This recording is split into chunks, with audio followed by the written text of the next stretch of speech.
Houston, Tranquility Base here. The Meeple has landed.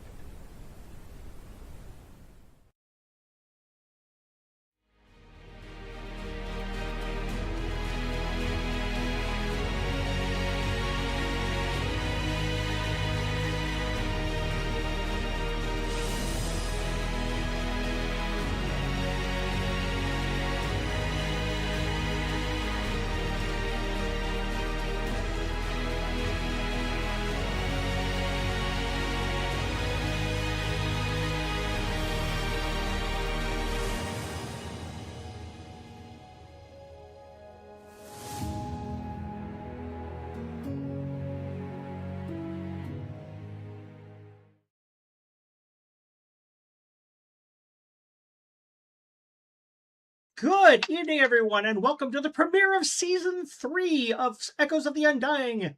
This is a Cypher System fantasy campaign. I am your host, Trevor, the Vitruvian Meeple, here as always with Matt, Julie, Ray, Patrick, and ECAT. What do you guys think of that new intro, huh? It's amazing what a little bit of knowledge about, just a little bit of knowledge of iMovie and not a whole lot more can get you. Yeah, well, you know, this is the budget we got for this show. We are switching to a new time slot for just a few weeks as some schedule things shake out. And then we'll see where we go from there. Who knows? Sunday nights might work better for us. Don't know. But we are here. We are ready to dive into Season 3. If you are not up to date, Season 1 and 2 recaps are in the description. So feel free to catch up on those as time permits. But last we left, our heroes, in attempting to escape from Verkbar Mount, had thrown themselves headfirst into a magical portal, along with the canisters holding Takeedle's still comatose in stasis cousins, in an attempt to escape from the machinations of both Takeedle's grandmother, the sorceress Quendel, as well as Zell's former handler, General Soren Valerius. Let's see where we find them, shall we?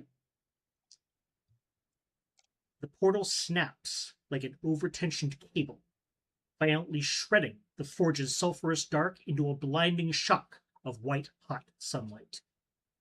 The taste of molten air and gear grease gives way to a sudden pressure drop that pops your ears and the freezing bite of alpine wind. Your boots skid across white marble floorboards slick with spray, stone glass smooth threaded with raw gold, and pitched downward along a steep drainage slope towards a central precipice. You stand upon an elevated shelf framed by monolithic white marble columns draped in heavy, ropey jade vines. All around you, roaring cascades tumble down tiered granite channels into deep basins, flinging a freezing mist that condenses against your heated armor. The thin air smells suffocatingly sweet with bruised violet lotus blossoms, while beyond the carved arches, evergreen valleys stretch endlessly beneath a brilliant blue sky. Tumbling out of the portal's distortion beside you are the 4 industrial transport cylinders pulled from the forge, 400-pound canisters of iron and thick glass. Thin alpine air strikes their brass gaskets in a hiss of scalding steam, streaking the viewing panes with frost, where sleeping gnomes suspended in murky fluid stir with copper needles in their temples. The moment their iron bases hit the wet marble, gravity catches their mass on the sloped floor, turning the polished gold veins into an oil-slick runway. The heavy iron frames carve screeching tracks into the stone as momentum drags them steadily down the gradient.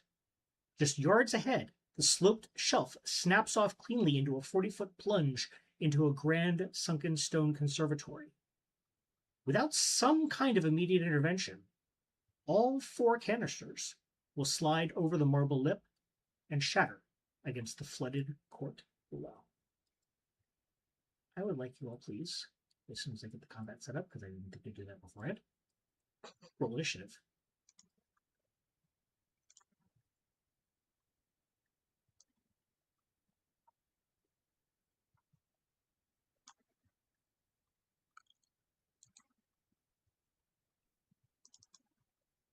What is Nope. the base difficulty supposed to be? Just let me unmake this. There really is none. Okay.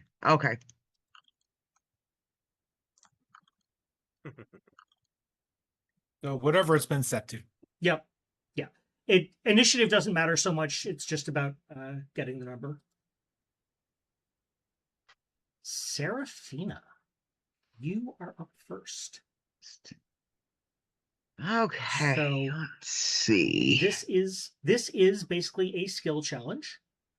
Each of you will have to do something on your turn to attempt to secure the containers. You are once again looking for a success threshold before you meet a failure threshold.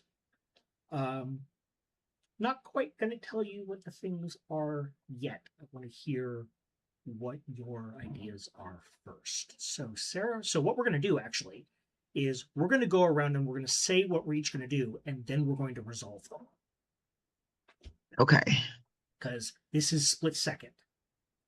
Okay.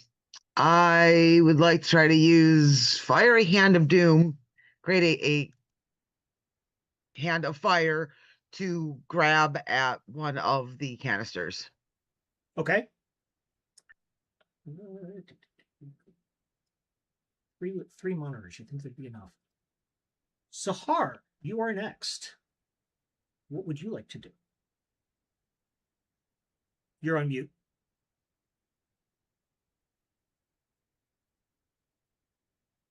So I'm trying to get the visual. We are sliding down as well as these things, or Yes. However, you are not sliding as fast because gravity and weight and friction. Friction is actually very low because, like I said, these are very wet. There are some marble columns along the front, Okay. along the top. They have some vines growing on them that you might be able to use. okay. And how big are these things?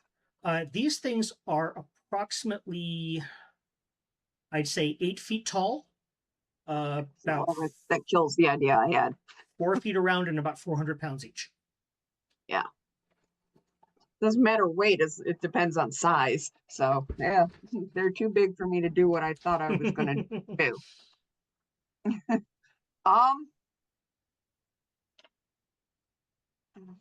Right. So I will also tell you, you can spend your action attempting to help someone else because it is not directly contributing to the holding of the canisters. It will technically count as a failure, but you are potentially helping someone else turn a failure into a success. So that is up to you, putting that option out there.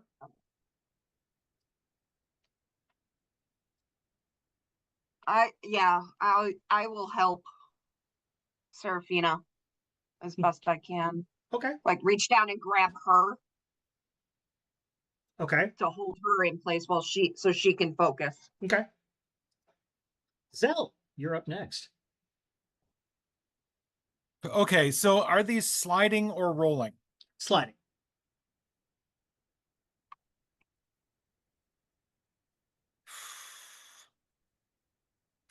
Okay, so running ahead of it and splatting myself against the wall so they have something to soft to crash into, probably not my best idea. Well, and the problem is that it's where they're sliding towards, it's not a wall. It's a drop. Ooh, even better. Yeah. Okay. Columns along the drop or along the passage down? Mostly along the top. There are some along the bottom, just for, that mostly just are passed through for weight distribution. But they are far fewer than the ones along the top. But Zell, you might be able to get yourself into a position where you could stop one against one of the columns at the ridge, but it would be at a pretty great personal cost to your health. Yeah, I assume. You mentioned vines are Yes. dangling down. Yes. Are they conveniently dangling all the way onto the floor and then some? They're not quite dangling onto the floor, but they are long and looped. So you could very easily get yourself a long enough length of vine to do something useful with it. Okay, so I am going to try to get one of the lengths of vine since they're long and looped. I'm going to give it a good pull or a cut or whatnot. Yep. See if I can have it run over the loose, one of these roll over the loose end of the vine, pull it up, and then quickly kind of, bend it around the main part of the vine. So the vine absorbs all of the energy from it and not me. Excellent. Okay. Tequila. Beetle still has been carrying about 50 feet of rope in his little sack of things of marginal helpfulness. So, can everybody hear me okay? Yep. Yes. Yep. Okay. So, I want to, as Zell moves to one of the vines, want to take out the rope and toss it to him in order we can use the combined vine and rope lengths to create whatever kind of web and at his height something in order to catch the canisters. Okay. Love that. Love that. Howard. Okay. Howard's going to grab a vine and try and basically run and swing out over the sliding things to get down to where the edge the cliff is, Okay. with the intent of either trying to help them with making the net if there's convenient columns there, or knocking one of the columns down to provide a break, basically. Love that. I don't know if I can do all of that in one turn, but that's Well, we'll his try. general idea. Okay. Um, All right. We're gonna play a little fast and loose with the idea of combat rounds, because this is more just about resolution. I just wanted to do initiative, so we basically knew which order in which to resolve things. sure. Okay, so we're gonna go back to Seraphina. You were attempting to use Fiery Hand of Doom. Yes. I would like you, please, to make me a difficulty 5.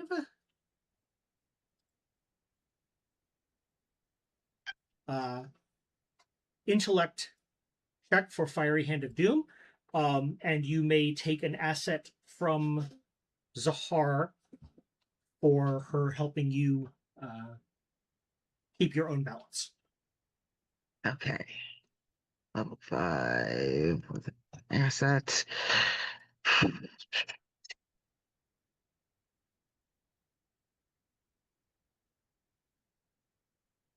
Yes. Nice. Okay. Okay. Zahar, you spent your turn helping Seraphina.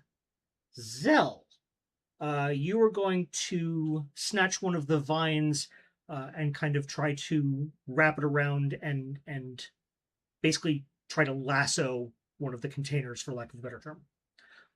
Okay, that is going to be a might roll. Again, difficulty 5.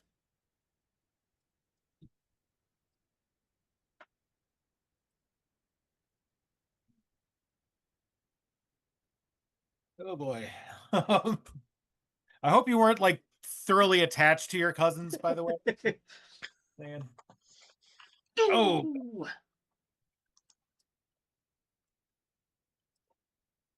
Okay. Tequila, you were going to use your rope to attempt to also catch the falling. That's going to be a speed roll. Difficulty 5. Great. Hey, I just gave you the options. You all played to your own weaknesses. That's all I'm saying. Difficulty 5. Okay. Speed roll. Uh-huh. And can't. Okay. Ooh, Nice. Nice. his little legs worked. Yay! Yep. So you quickly kind of grab the vine that Zell was trying to use and couldn't quite keep a hold of. I'd like to think that Zell reached for the vine, slipped, and fell, and then Tequila hopped on Zell and like stepped on, like used him as a launch pad to grab the vine while he was threading the rope through it. As neither you rolled a 20 nor Zell rolled a 1, I don't think we're going to go quite that slapstick. Dang it. But yes, I will say that Zell, you tried to hold on with the vines, and the vine slipped out of your hand, and basically flew right into Tequil's open hand. How's that? Is that fair? However, years later, that's how Tequila tells the story. Absolutely. Yeah, okay. All right. Yes. No shit, there I As I was. say, these details, absolutely great. These other ones, the way I tell it is a better story. And finally, Howard, you are going to attempt to get there and basically act as a mallard bulwark, or are you trying to? Okay. That Or knock one of the pillars down to Okay. like physically act as a break for the. love it. Okay. Make me a might roll. Difficulty 5.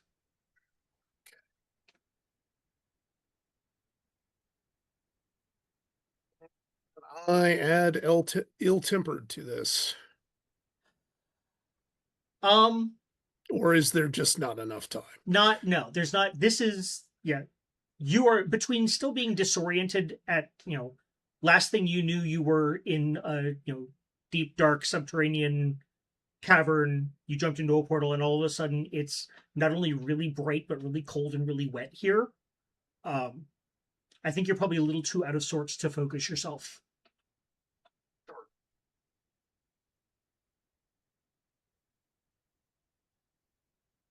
Okie dokie. Let's But, see how this works. You've got, what, 4 might edge? I've got 3 3? without Okay. tapping into frenzy or ill-tempered. Okay. That's why I asked. Yep. No, fair. Completely fair. Yeah, what the hell? This is time for hero stuff. Nice. Okay. So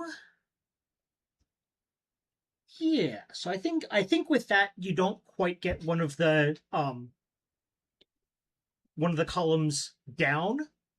But as you're trying to do that, you basically you see one of the canisters is kind of heading your way, and you kind of are able to brace yourself against the column and try to impede its process.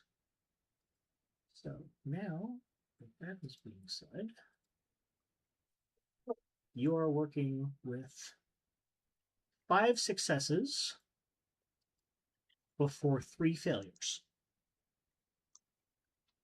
And I will warn you that the hitting the failure threshold is not the complete end of it. But when each time you hit 3, one of the canisters will go over the side, and the failure track will reset. No pressure. Right. Round 2. Serafina. Okay. I want to try to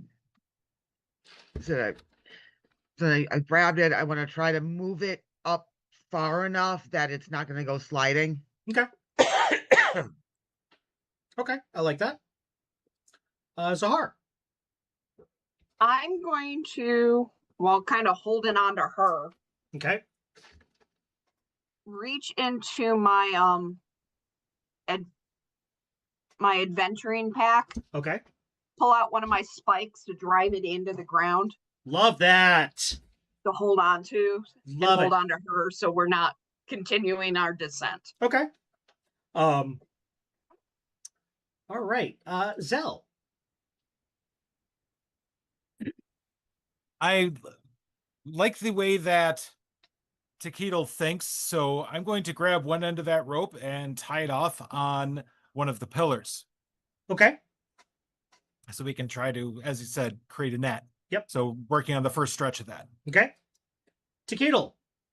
I'm going to run to the opposite side and secure the other end of the rope, or at least start. I'm going to go to the other side. Okay. That's all I'm going to be able to do. Now I got Aerosmith in my head, which I'm not sorry about. Howard. Okay. So the way I'm imagining this, Howard's got his back up against one of the pillars Mhm. and literally has his, like, one of the canisters, like he's got his feet out Mm-hmm. and bracing it. Yep. So, or his knees are up and he's like just caught it. So he's going to try and like basically do a leg press to press the canister out and possibly knock it into one of the other oncoming ones and slow the descent that way. Okay.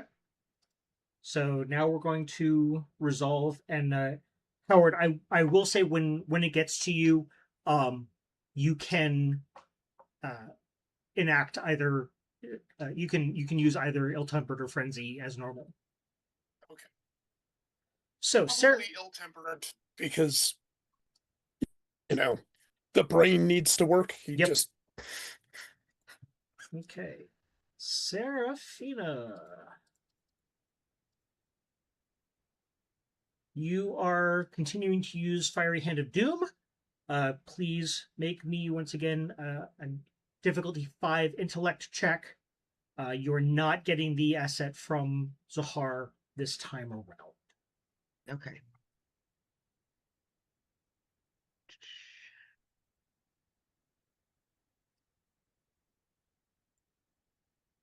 Okay. Nice. Okay. Zahar, you are driving the stake into. You're trying to drive a stake into marble. That is going to be slightly more difficult. Oh, well. I will need a might roll difficulty 6.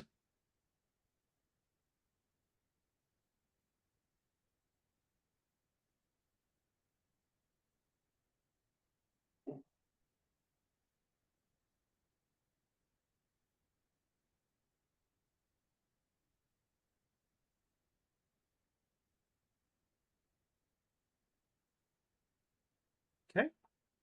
Yeah. It was worth a try. Yeah. That's basically what I'm thinking. Yep. Okay, so that's 1 down. Zell, you are attempting to tie the web. That's going to be a speed roll difficulty 5 from you. All right, 2 things with that. Sure. First, can I use survival for this? Since I would know how to make traps for like tying knots for making traps and stuff. Give me some knowledge on knot tying. Yeah, I'll take that. Okay. And can I also get a get an asset from Lendra helping me pull the thing tight while I'm tying the knot to it? Sure. Because poor Lendra, we keep forgetting that she exists. I was just remembered, like, hey, wait a minute, I've got a person. Right? So yeah, so that'll be it's difficulty 5. I believe survival normally goes off of intellect, so you can either change it to speed or just make it a speed roll that you're trained in, and then give yourself 1 asset.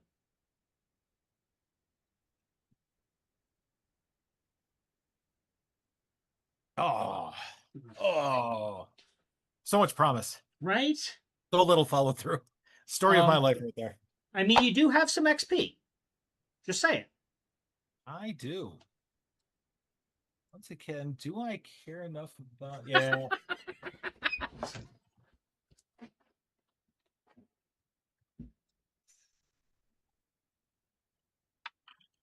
Oh, even better. A whole extra point. Well, you know what? How would you like a devil's bargain? Oh. Those never work in my favor, but why not? Okay. So yeah, you do manage to get some of the web tied, but as you're tying it, you're paying far more attention to the rope than your surroundings. And so you hear the skidding just a half second too late as you turn around and one of the canisters hits you full in the face. You are going to take 4 points of might damage. Oof. Glad I healed a couple of those up. Tittle. So we are at 3 failures, but we are also at 5 successes. So what I will allow you to do is if you and Howard both succeed on your checks, Takeedle, or if one of you gets a 20, we will undo that failure because you guys have 2 rolls left to spare. How much longer is this encounter? You've reached 5 successes, so at the end of this round, you will have secured the canisters.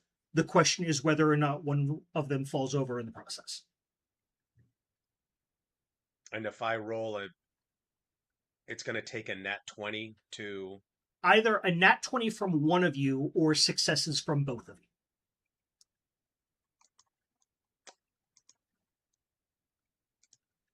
Oh, look, I have the perfect moment cipher. There you go. There's my boy. That's how you do. Nice. Okay. So, I mean, and really, that is so cinematically appropriate. So, describe the perfect moment. How do you manage to salvage your cousin from about a 4-story drop? So Zell's been having a little bit of an issue with his goal. He also just took a gnome to the face. So Took a gnome to the face.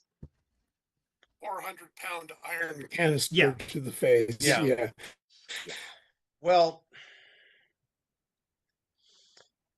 the good that did was it secured the rope. Okay. So now that's not going anywhere. And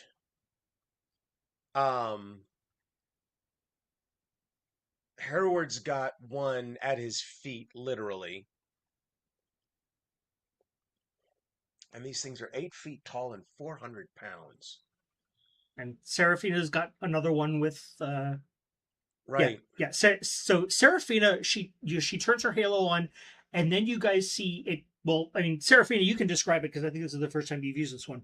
What does it look like as you morph your halo of fire into this hand? Okay, so yeah, and this, because I just took the skill, Gate tier So, 3. so I've got the halo thing going on. Mhm. I reach into it, grabs something, and my hand gets engulfed in flame, but then just kind of separates off. And I'm using my basically, so I'm using my hand and manipulating it to do, what what the fiery hand is doing. Okay. All right. So yeah. So Seraphina has summoned a large hand of fire. That is, I mean, at least she's keeping one of them toasty warm. So there you go. Yeah. But then, Yeah. okay. So now back to Tequila. How are you? I mean, tying up all the loose ends because that's where we Exactly. are. Well, I'm trying to imagine the distance involved to make this. Just So I narrate. mean, it Just really narrate. it's Roll of cool, man. Roll of cool. Yeah. You have pre-cooled. Now just rule. Tequila happens to notice in his hyper focus of the canister approaching that a slight imperfection in the flooring causes the canister to bump up. Seeing the momentum shift, he reaches with his other hand that's not holding the rope, grabs whatever few nails happen to be still in there, and hurls them in the direction of the canister, and which allows, when the canister approaches the nails, it gives it a little hop, just enough to slow its momentum and tilt it so that by the time Tequila runs around the column and runs around and, having seen Hereward, puts his own feet and pulls with his might, the canister tilts and catches the rope, and you see the extreme close up of the canister just going that an inch above the marble before coming to rest stationary. Okay. So now all that's left is Howard.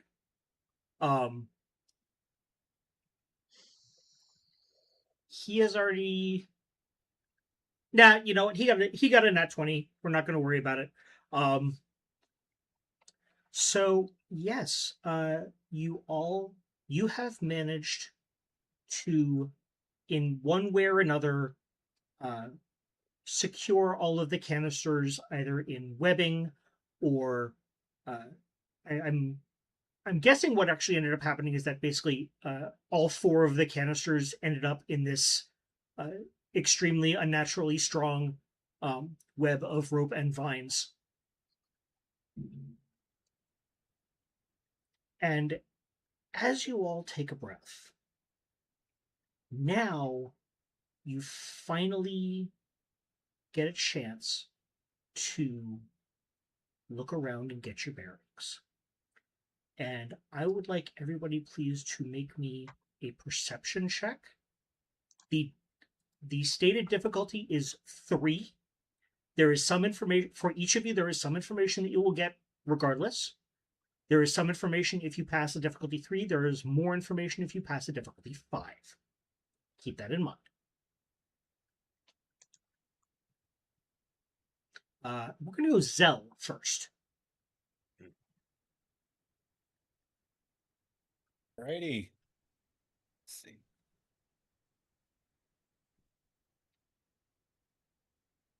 And again, you can get an asset from Lendra on this. Absolutely. Oh, Nice. Right. Okay. Zell, apparently getting hit in the face knocked some sense into him. right? I can see clearly now. The gnomes are gone. Your eyes lock onto the high swept archways and stone spandrels above the colonnade. Carved into the keystones is a geometric relief, a split blade crest cradled within a silver wreath. Your history and bitterest memories recognize the icy elegance of House Valerius architecture. The diplomatic power brokers of your home peninsula here merged with imperial engineering to form a private mountain black site. You are in one of the rumored imperial retreats. Standing down over the sloped marble lip into the sunken stone court 40 feet below, you spot an open obsidian desk resting beside a flooded pool. On the desk lies a brass-ribbed tome bound in dark hide, sealed with layered crimson wax. You recognize the physical formatting of an official administrative registry from the Ministry of Records, stamped with the coat of arms of a provincial governor. Your espionage training catches a subtle anomaly in the wax seals hardening along the ledger's spine. A secondary impression showing a broken arrow crossing a closed iron visor. You recognize this signet. It belongs to Soren. That tome must be his personal operational registry. You don't know what it contains, but you know you want it. Next, we will go to Takedo. And I'm sorry, for your minor effect, Zell, you can, I will let you retroactively give an asset to someone else's roll. So they can roll, and if they missed it by 1, or if they missed it by 2 and won a devil's bargain, you can pitch in that extra level. Is that fair? Sounds good. Okay. Takedo. All right. Let's go. Okay. Throwing in an asset. Or no. Bid-a-dip. Bid-a-dip. Throwing in an effort.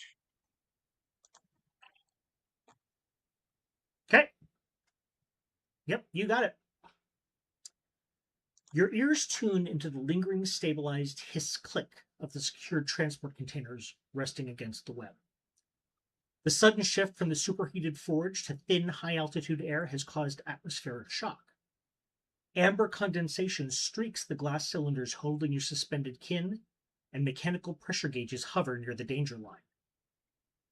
Inspecting the stabilized frames, you pinpoint the internal failure mechanics. Thermal shock is crystallizing the amniotic fluid around the primary oxygenation coils. If the internal pressure isn't bled within 2 minutes, the glass cylinders will implode. You isolate the secondary manual release manifold situated behind the copper housing to safely balance the vacuum. Looking past the frost, you spot a non-standard modification retrofitted beneath the pneumatic valves. You recognize it as a hardwired override harness developed by your grandfather. Hitting this hidden contact pin triggers an emergency magnetic lockdown, which will lock the stasis field for 10 minutes, even if a container suffers a violent shock or fall. Serafina.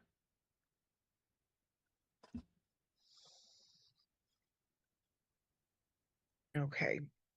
So the container that I've been holding, have I managed to get it to where if I release it, it's going to stop slipping? Yes, you have guided it basically into either probably up against one of the columns because we can only stretch vine and rope so far.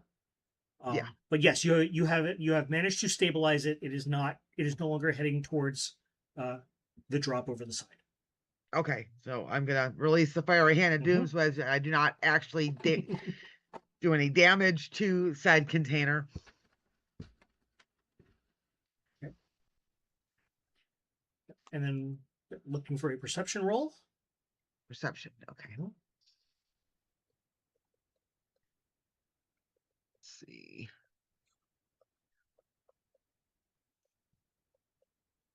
Okay. Oh, okay. Well. So because you were trained, your target difficulties were basically 2 and 4.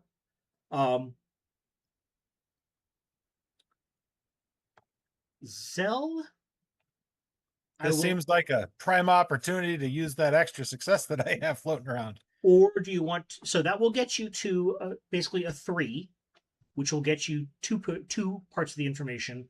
Or you can try rolling again to get the others.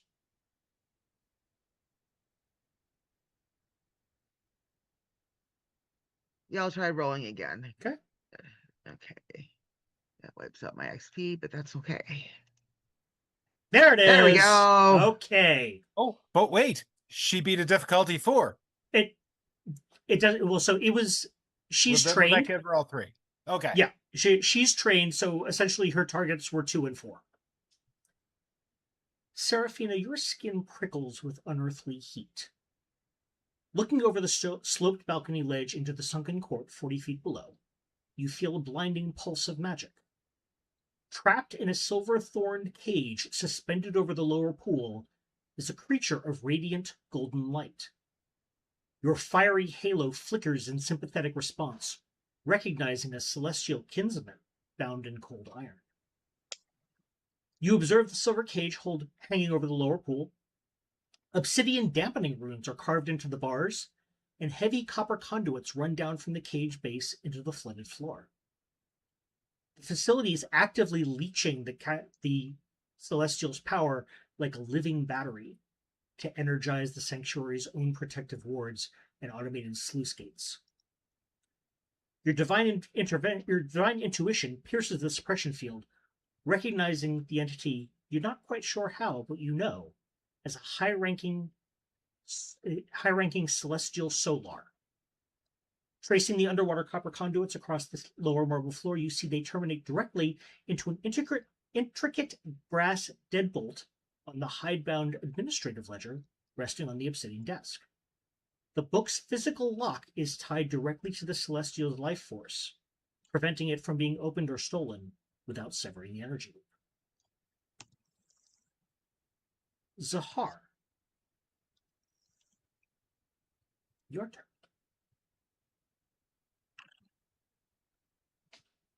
Nice.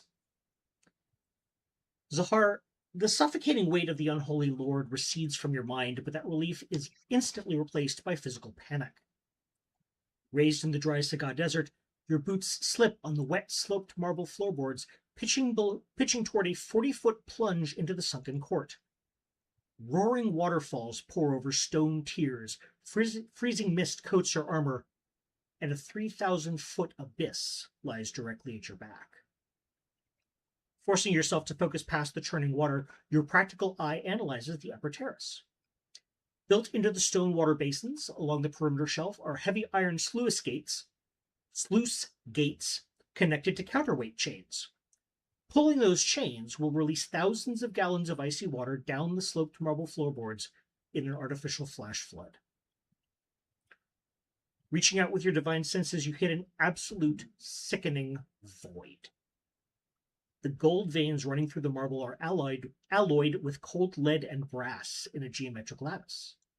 This entire sanctuary is a state-manufactured spiritual dead zone, engineered by Imperial Arcanists to ground out and erase any divine aura or prayer that does not bow directly to the masked Emperor himself. Neither Arashki's grace nor the Dark Lord's rot can penetrate this cold vacuum. And finally, Mr. the Drake. Mr. the Drake, the mallard formerly known as... I don't know how to finish that joke Yeah. anyway. So... Perception. Perceptione. Goddamn. Nat There it 20. is. There it is. Okay. And the dog has a clue. Your battle-tested eye reads the terrain. You are on a sloped defensible shelf, pitching toward a 40-foot vertical drop into the sunken court. Behind you is a 3,000-foot drop into the clouds. To your right is a spiral stone staircase, and ahead is a single colonnade archway leading into the mountain. Pressing your webbed feet against the stone, you feel vibrations through the marble. Beyond the waterfall thunder, you pick up rhythmic metallic boot falls in the colonnade. You estimate a phalanx of 6 to 8 heavily armored wardens carrying tower shields, advancing in lockstep, arriving in less than 30 seconds. But you spot a structural trap hidden behind jade vines above the colonnade archway.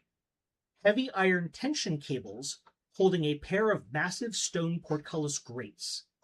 Severing the primary winch counterweight near the column cap will drop tons of stone and iron directly onto or behind the advancing guard phalanx, choking off their reinforcement route. Everybody, we're having company soon. You all have just a few seconds to act. So we're going to go again in that same order. Zell, what do you do? Howard says you probably have about 30 seconds before the phalanx, arrives. Okay. So has Fina explained the thing about the solar? Or more so, I'm going to let them know. I'm going to go grab that book. Okay. And then pitch myself towards the edge so I can hover down to where it is without binding the stairs or anything. Okay. So yeah, hovering, because it is a slow hover. That will take basically the entirety of the 30 seconds for you to get down the 40 feet. That's still what you want to do?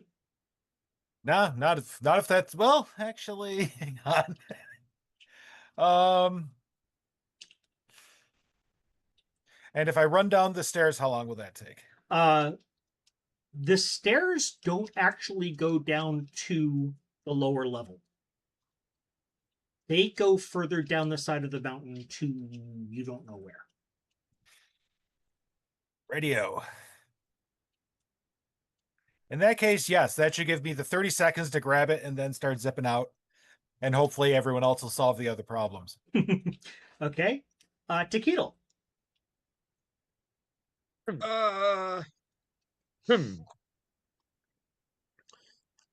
Am I safe letting go of the rope now? Yes. Okay, good. Yes. You have managed to secure it enough that you are no longer a load-bearing gnome. Don't count on that, Buster. Load-bearing gnomes. That'd be a great ska band name. Right? I didn't say that you weren't going to become one again. You are not one at the moment. That's what I said. Don't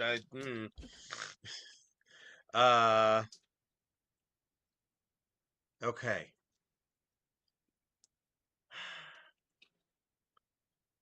I probably want to move to get out of the way, because there's nothing my skill set can immediately address given what's coming. Okay. So I move. I'm wondering if you can either help with the sluice gates or with the freeing the solar. I mean, sure.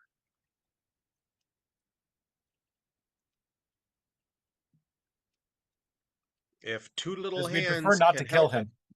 What's that? Because I'm sure we'd prefer not to kill it. Yep. First angel we meet. So, yeah, I'll go help with the sluice gates. Okay. Remember, you do also have the canisters. They're no longer sliding, but they are currently unstable. Precariously dangling. No. No. The change in atmosphere has basically put them in thermal shock. The contents are about to expire unless we do something. Yeah. So I guess then actually what I need to do is position myself, maybe shield myself from direct view with the canisters and like keep my eyes and ears out on them. Okay. You remember you have found both the the release manifold as well as your grandfather's magnetic lockdown override. So you have these things at your disposal to attempt to make them no longer unstable. I do that. Okay. So for that, I am going to ask you for, it's going to be a level. So we're going to go, it's going to be level 6 to fix all 4 of them before the soldiers get here. Okay. A 5 will get you 3 of them, a 4 will get you 2, a 3 will get you 1. This is going to be some kind of intellect-based task. You have tools that I believe will give you some kind of asset on this.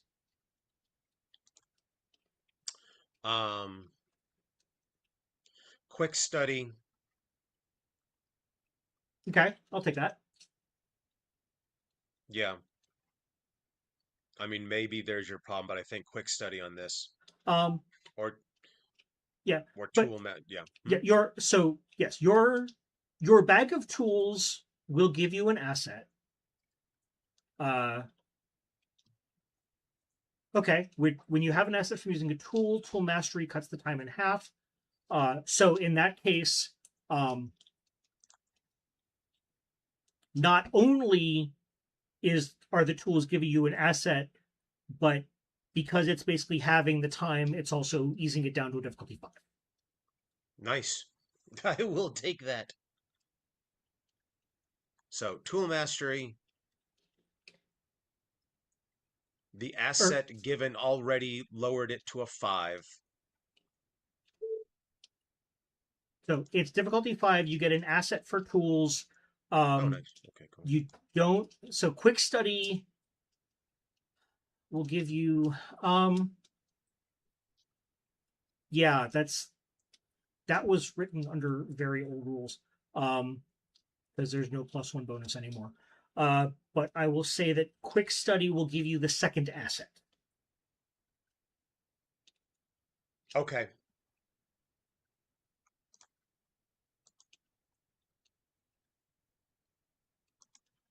And a level of effort. And we roll. Oh my god. Ouch. Any XP? I do, because I am You do? at a clean slate.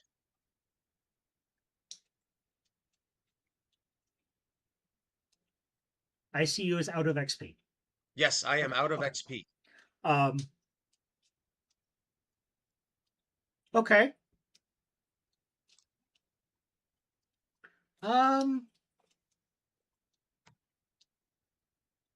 I throw him an XP. Okay. Thank you. So I can re-roll with the same. Yep. Just click the Click the little re-roll. Yeah, click the little re-roll icon. There we go. There we go. Oh, Okay. That's better. Yes. So yes, over the course of, it's going to take you a little longer than the 30 seconds, but you've got a good start, and I'm going to say that that's going to take your first round of combat. We'll be finishing that up, so that they will be stable. Is that fair? that's fair. That's Okay. very fair. Serafina. I am going to go with Zell to try to get the celestial being freed with hopefully, not blowing anything up. Okay. So again, you're going to hover down. Yeah. Okay. There's your 30 seconds. Zahar. how far away am I from where these troops are going to emerge? I'm gonna say you are a long distance away from the colonnade.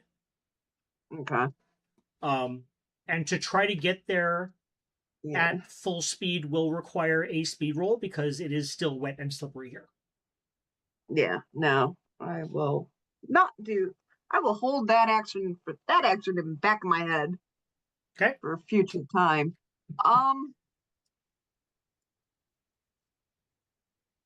The sluice gates. Mm-hmm. Where am I'm having trouble visualizing tonight. That's so okay. where am I in relevant distance location to where the water that will come out of that goes? So basically, the gates are basically all around the shelf that you're kind of on. Releasing them will basically flood this shelf and then rain down and flood into the courtyard below as well. Got you. So we basically don't want to let the sluice gates go. Not until you are all out of the way, at least. Right. Says the girl who is terrified of water deeper than a bathtub. Yep. So just saying. Oh, it's like I planned this on purpose. I know, right?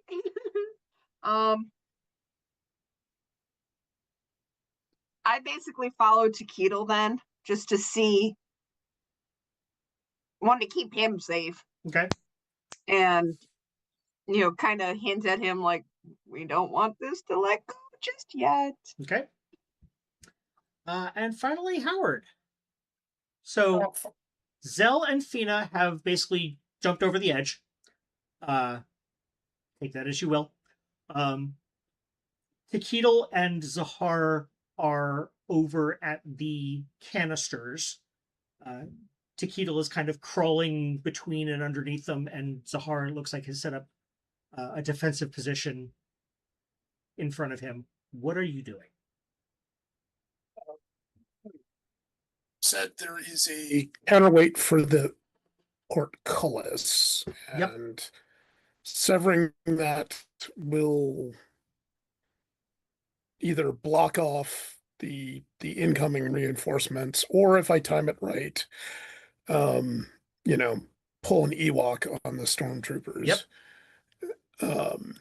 So how close is this counterweight? Can I get to it in time? You cannot get to it before the troops would arrive, but if there are reinforcements, and your tactical brain tells you there almost certainly will be, you might be able to cut off some of the reinforcements. Okay.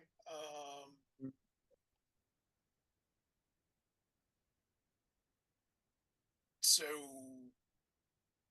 abstract distance wise, it's how far? That would be that is actually over by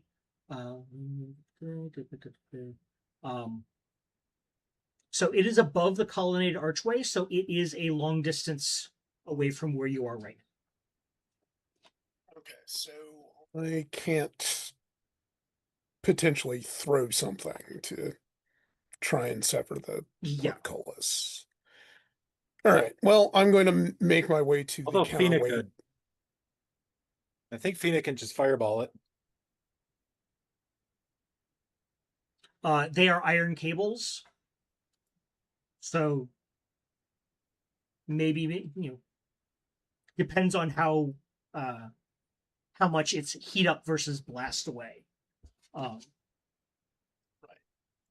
Okay, so you're heading over there. Are you going full speed, or are you attempting? So you have three choices. You can walk carefully, which will avoid the speed roll to slip, but you will only get about halfway there.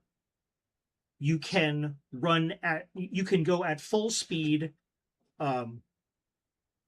which will be a difficulty 4 speed check to avoid slipping, and you'll get most of the way there. Or you can try to move a long distance as your action. It will require 2 speed 4 checks. One to see if you can go the distance from short to long, and a second to see if you lose your footing along the way, but you will make it all the way to the colonnade by the time the next beat happens. And because let's live dangerously. Okay. And I will say, because of the 20 that you rolled for, what was that? That was your for your perception. Yeah. That kind of gives you a jump on it. So you can take an asset on both of those rolls. Okay. Or more specifically, they will each be eased by 1 step, but they start at difficulty 4. Okay. All right. And these are simultaneous rolls. So first, let's do the one to see if you slip and fall along the way. Okay. Let's see if I bust my ass.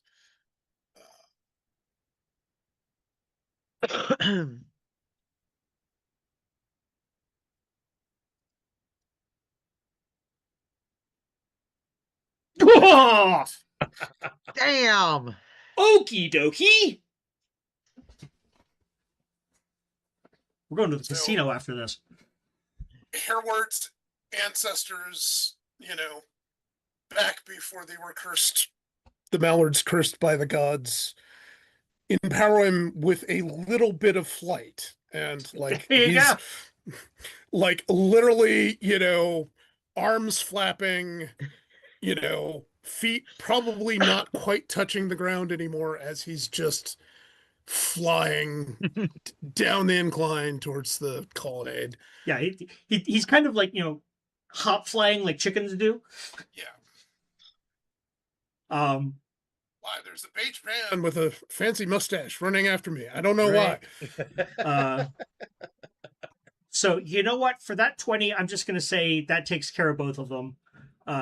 So you have made it to the colonnade, basically as the phalanx comes into view. The problem for Zell and Fina is that you reach the bottom.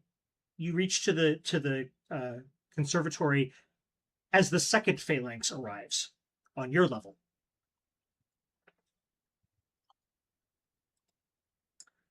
And I would like y'all, please, once again, to give me a moment to get you all in combat. And then everyone... Oh, actually, we'll just...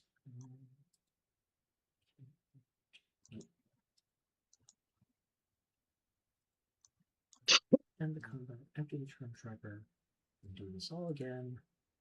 And everyone, please roll initiative. Your difficulty is 4.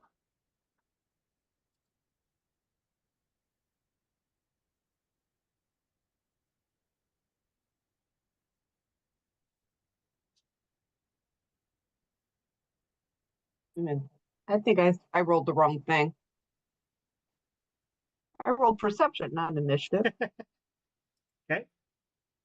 You see that you need to roll initiative. Right, yeah, there you go. I perceived that. There we go. There you go. Okay. So Zahar, you are back in the at the netting with Tequila. You see I actually have, I believe, some narration for this. There we go. Also, I can't move the maps to see any layouts, if that matters for No. anything. No, I'm just saying I can't move it. Yeah, no, I don't have any layouts for this. Okay. The heavy, rhythmic clatter of metallic bootfalls echoes out from the grand colonnade archway. Emerging from the dark corridor into the blinding sunlight comes a squad of 6 Imperial wardens, clad in overlapping gunmetal plate armor, trimmed with tarnished brass and draped in high-collared maroon tabards.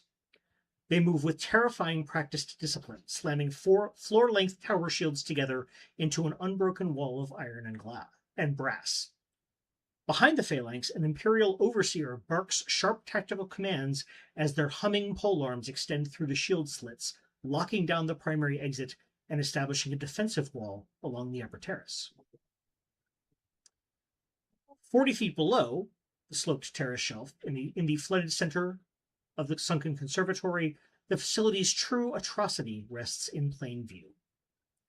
Suspended over a terraced pool of water by heavy iron chains, a spherical cage of thorned silver weeps a cold lavender smoke around a captive celestial entity of blinding golden starlight.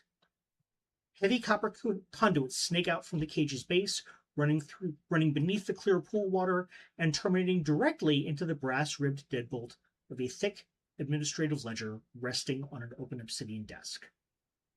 As the guard phalanx advances to sweep the upper landing, you see a second phalanx come into view. They will arrive in 1 round.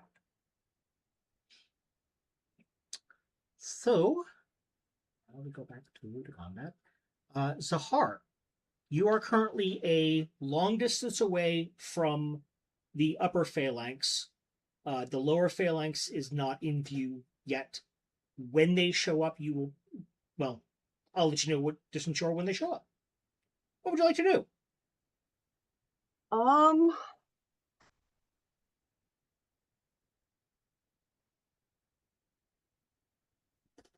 I am going to use my new cipher, Hamper Foe. Okay. Um, What'd that do? That would be, I choose a foe that I can see. Their attacks and defenses against you are hindered by 4 steps until my next turn. So that's attacks and defenses against you. Oh, never mind. Then I will hold that until they're in closer range. Okay. And I can't story-wise figure out a good way to do that. And they're still in a long distance. Yep. This is what happens when you are not a ranged fighter, and you've taken away all my magic abilities. So I am. You just can gonna try. Yeah, no. If I have no connection to Arashki, just about everything is gone. I will continue to stand as guardian over Tequila Okay. at this point. Okay. So you're going defensive, basically. Basically, yeah. Okay. All right. There we go. There's that, and then that, and now Zell. It is now your turn. What would you like to do? All right. So, what looks to be going on with the caged celestial? The caged celestial right now is curled up almost into a fetal position. They are suspended in the center of this spherical cage. And the lavender smoke that you see is, it looks to be seeping out of the cage, not the celestial itself. But you can see there are intermittent pulses of light from the celestial, and you see that they immediately get drawn into the cage, and then that is funneled into a burst of energy coming down into through the copper conduits into the cipher on the book, the lock on the book. Okay, so even with my limited experience in the universe, I can see that this is probably going to be a bad thing for me if I happen to open this book or grab it and try to yank it, which is the plan. Yeah. And I see that Fina is heading towards it, correct? Fina is right now next to you. She has not taken her action yet. Alrighty. Meanwhile, so Zahar and Heward are both still above us, correct? As is Taquito. Okay.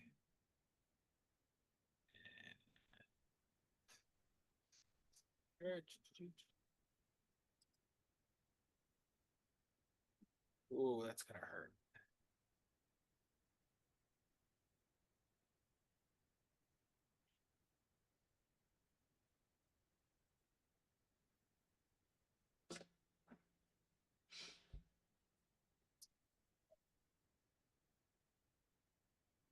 Also, please make me a difficulty 6 perception check.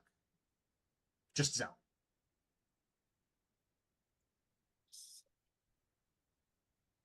I just have to make sure I'm clicking on perception and not persuasion.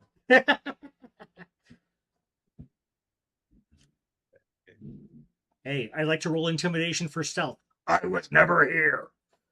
Nobody can sound the alarm if they're all dead. Right? True fact. Nice. Okay. So down the corridor where you hear where you hear and can actually start to see the phalanx approaching, you catch a shimmer of something. You're not quite sure what it is, and it's kind of off to the side. It's not like a person. It looks to be almost like some kind of wall. It seems flat and large. But yes, there is something twinkling and scintillating in the passageway. Behind the phalanx? You catch just a glimpse of it. You can't really place the location that well. What kind of range is it at? So you are at short range from the entrance to this passageway. Past there, it's really hard to judge because it goes very dark very quickly, and you are in an area of very bright sun. If you take a moment to kind of look past this this room and kind of over the edge, you can actually see, as the distance recedes, you can actually see a layer of clouds below you. Yeah.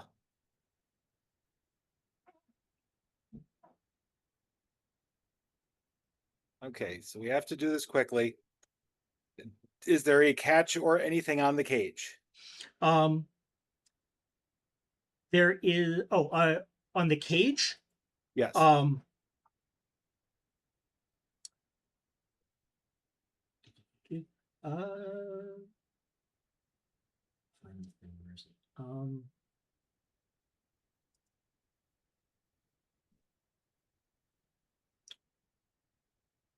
There is, you can see that the energy being siphoned from the celestial is basically coming into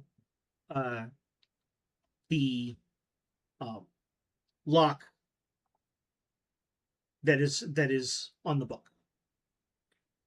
You don't know what that means. You can absolutely try if you would like. You can certainly try.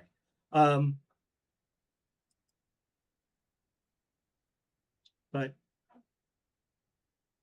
You are guessing that you would probably guess that there's some kind of energy Yeah. feedback there, but you don't know what. Plus, you can tell even from here that it is a lock, and it is locked. Yeah, I'm gonna have to deal with that too. About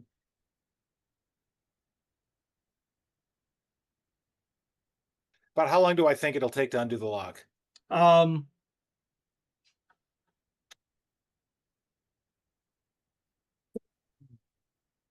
Probably you could probably do it in one turn, and you are an immediate distance from there, so you can try if you would like. And if I succeed, there's a good chance I will fry myself in the process or kill the celestial. One or the other. That you may feel free to make that assumption. You may also assume that if you fail, it will be even worse. Truth. That's YOLO, I guess. So I'm gonna try to unlock the damn thing. Okay. Do you have lockpicks or anything? Curiously enough, yes. I just happened to score that, so I imagine I have lockpicks on me. So first of all, we're gonna do this.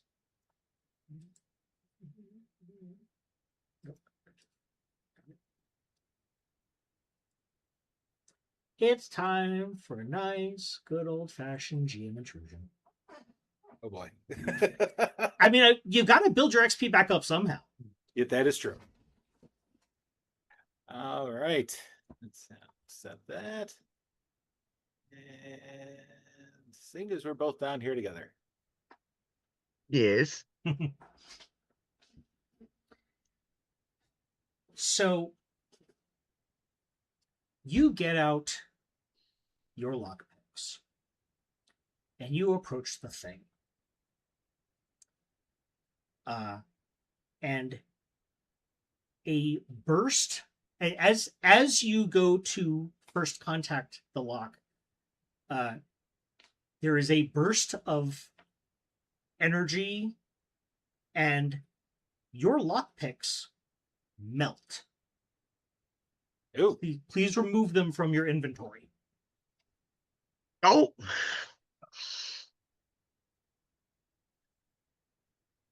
That is your turn. Tequila. You are currently you are still messing with the canisters. That will take this turn and then you will be done. Yay. Bina. So this is an interesting tableau you've ended up in. Yeah. Zell has just gone over to the desk, taken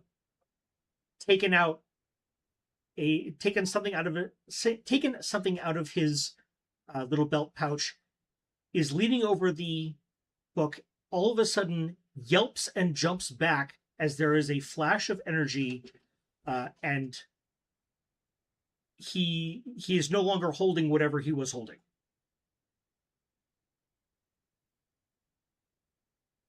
What would you like to do? Not whatever he just did.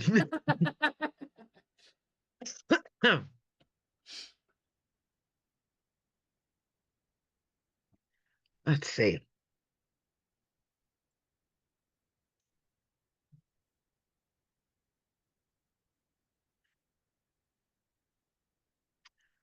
I am thinking. I'm gonna try, actually, since I've got Babel and it seems to be, all the same species, whatever, that I am. I'm going to ask the creature if it knows how to disable the lock. Okay. You get neither an indication. You get neither a response nor even an indication that it has heard you. Okay. if it is, I mean, it's probably a safe assumption that it's still alive. Otherwise, there would be far easier ways to contain it. It wouldn't need to be in a cage. Yeah. But it's, as I said, it's pretty much curled up into almost a fetal position. About halfway between fetal and like the thing where you hug your knees up to your chest. Yeah. So that's where that is. So it's a safe assumption that they've gone bye-bye. Egon, what have you got left? Fair? Okay. Yeah. Okay. Howard, you are facing down. I forgot to have them go. That was silly of me. Okay. So the phalanx advances, and as you are the single target, they're going to attempt to do something nasty to you. I would like, please, 3 level 4 speed defense rolls.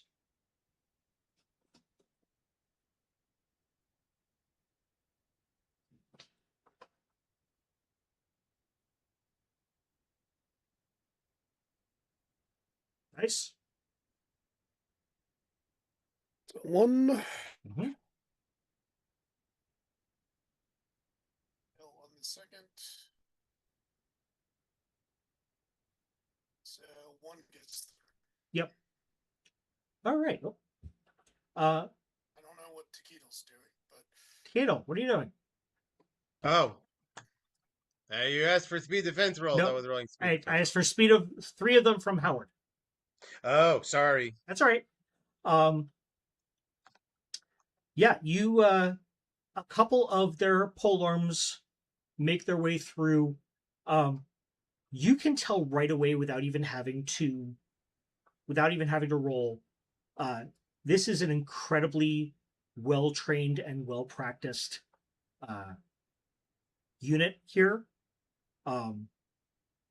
They are moving basically in lockstep even without the orders from the overseer.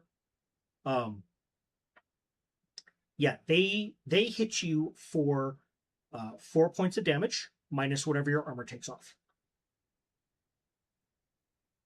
I haven't had time to upgrade the armor yet, so I think it's still just light armor. 1, yeah.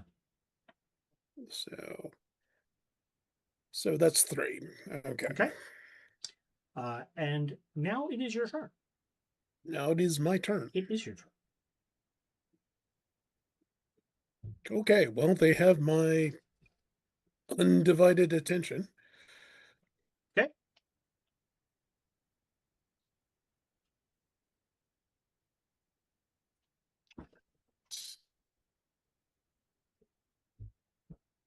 So,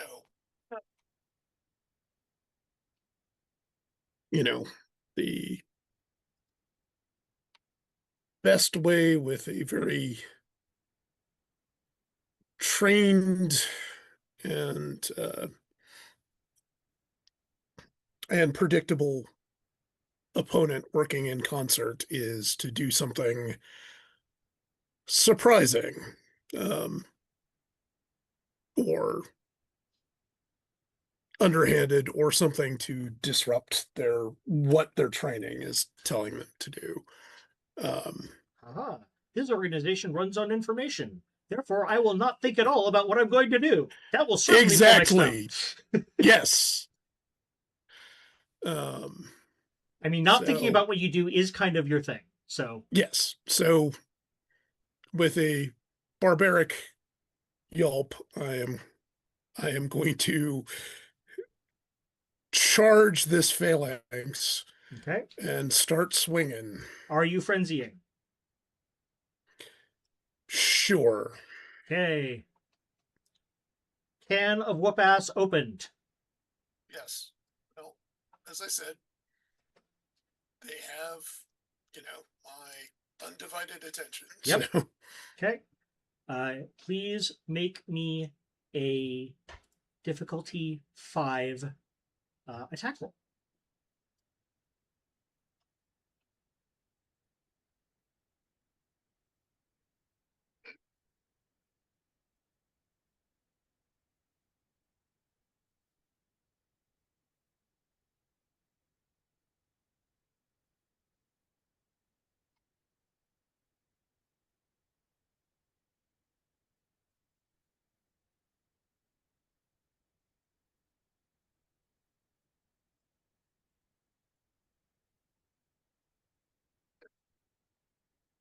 Nice. Good lords. Okay. Yeah. You one-shot this guy. One of them. Tell me how you just plaster one of them against the wall with one mighty swoop of your ball. As I said, charging, and what are they? Heavy shields and pole arms. Yep, tower shields. Tower shields. So, basically the phalanx, they're going to lock shields and sort of plant with the spears out. Yep. And so he just, on the way in, we're going to say one of the attacks lands, grazes him, and then he just grabs the haft of the polearm, pulls himself up, kicks off the guy's shield, and just comes down overhead and tent pegs the one Nice. guy. Okay.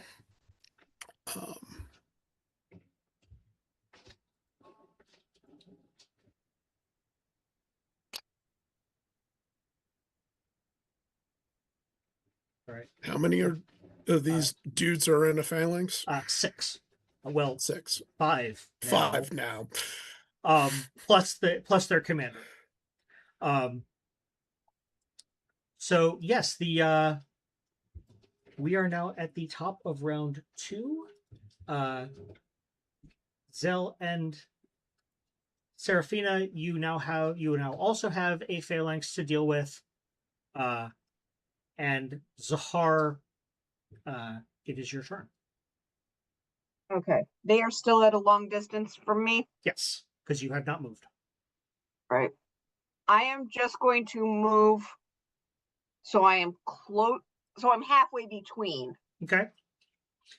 So Taquito and them. So Okay. just so that is a short move. Yep. You are still on the wet marble, so I will need a difficulty 4. Nope. Difficulty 4 speed test. Speed check. okay. I do have survival skills. Would that No, because your help with survival. my sure-footedness? No, because your survival is specifically in the desert, which is the opposite of where you are now. All right. I'm looking. That's temperature. Okay. I'm just looking to see if I got any possibility. Yeah. And sometimes you just gotta, grin and bear it and roll it. Yep. So speed defense, you said? No, just speed. Regular speed. Split. Not attacking you. Excellent. Okay, so yes, you managed to get up out of the area of actively wet floor. You are now a short distance away from the phalanx. If you would like to try to do something else this turn, it will take another speed 4 test. But you can if you wish. You know what? I'm going to try. Okay, what are you Let's going to do? see if it works. I want to use my hinder foe. Hamper foe? Okay. Yeah. That is until the end of your next turn. Right. Um, Where in our thing is these guys? Because I don't see it in the combat. they're not on the combat map. They are a short distance away from you. Okay. They are an immediate distance. They are in melee with Howard. Right. No, then never mind. I'm gonna wait. Okay. Zell, your best laid plans have been interrupted by 6 people with large shields and large polearms who seem pretty intent on not letting you finish what you started. How would you like Well- to handle this inconvenience? Tough nuts for them, I guess. Okay. Let's see. I am. What's it? They are in short range currently. Yes. Oof. Well, Fina, I hope you have a clever plan.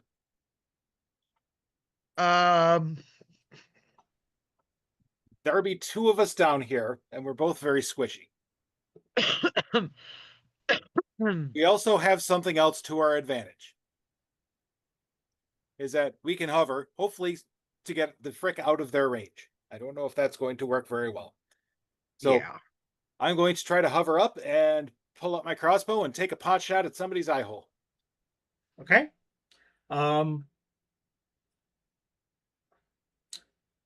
Yes, you can do that. It is a difficulty 5 attack roll.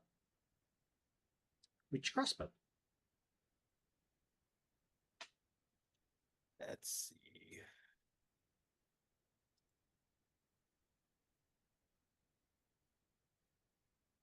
Oof. Nope. Okay.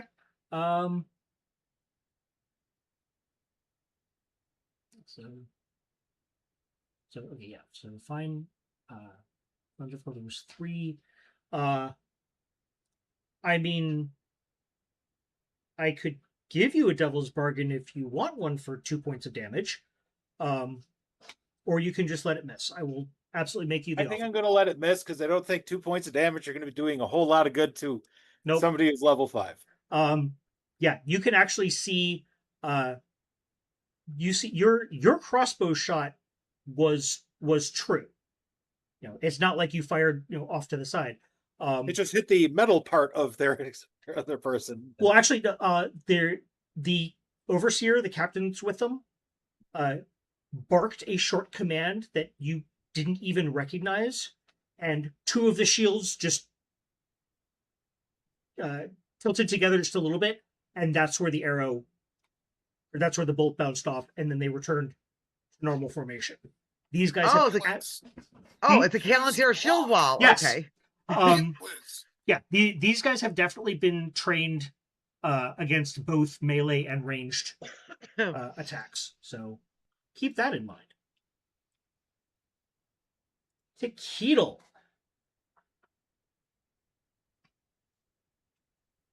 You have finished securing your cousins, so they will no longer be in danger, at least not for the next 10 minutes. And now, you're kind of in that hyper focus mode. And as you're done, your senses kind of clear, and you start to become aware of what's around you again, and hear a whole lot of combat.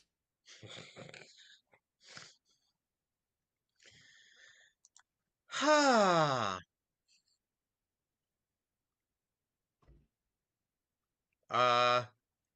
Yeah.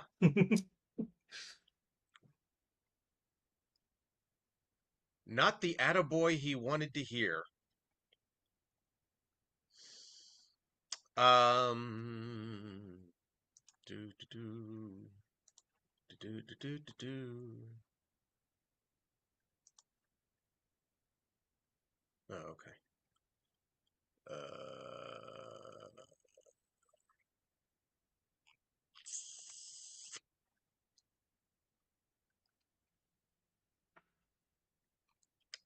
Yeah, I think I want to get the heck out of the way. Okay, there are several different ways in which you could do that. You are not in the combat. Part of the combat is over there. Howard's over there, and Zahar's about halfway over there. And then you can also hear some shouting and some clanking of shields and weapons from down below you. And you spare a moment for a quick spot, and there are Zell and Seraphina facing off against a half dozen of these guys that they're up. So, okay. We have the 4 canisters. They are stable, Yes. intact. They are not an immediate problem for the next 10 minutes. Correct. Okay. Tequila gets between 2 of them that are reasonably close. So What? none of them are close to you. Oh, well, Yeah. that sucks. One is, like I said, one's a long distance away, and that's where Howard is. And Zahar's about halfway there. And Okay. then about 40 feet below you is where Zell and Fina are facing off against the second group. Okay, I meant the canisters. Oh, okay. I'm sorry. I thought you meant the. No. Okay. Okay. But- Okay. Then start again, please. I apologize. That's okay. So using the canisters is to kind of keep me hidden Okay. for a little bit. I want to get between 2 of them, but so that I can peek over what was previously behind me. I'm going to turn around to see what's going on with Hereward and Zahar. Zahar Okay. over there. And while I'm doing this, I'm getting the Ornithopter out. Okay. That's a lot to do and try to remain hidden. So let's make this a stealth roll. And it will be difficulty 3 to avoid drawing any attention to yourself. Okay. Ha. Okay. Oh well. Ooh. Okay. Yeah. Can't even offer you a bargain. Right.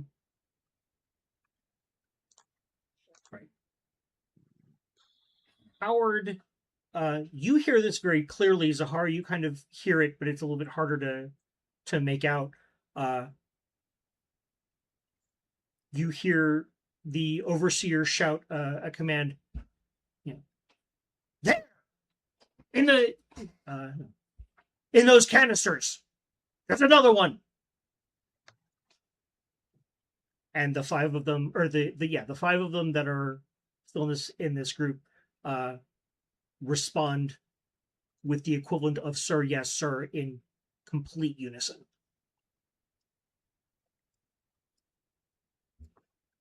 But it is their turn to attack. So Howard, again, I'm going to need this time. Well, actually, I'm going to need a difficulty 4 speed defense from Howard.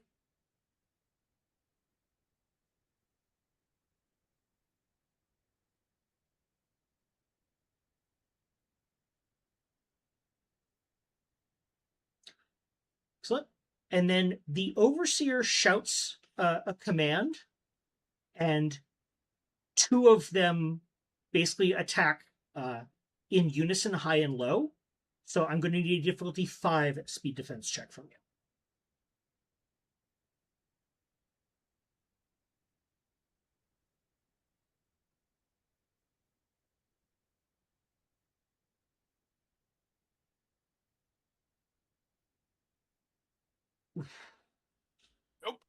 Nope.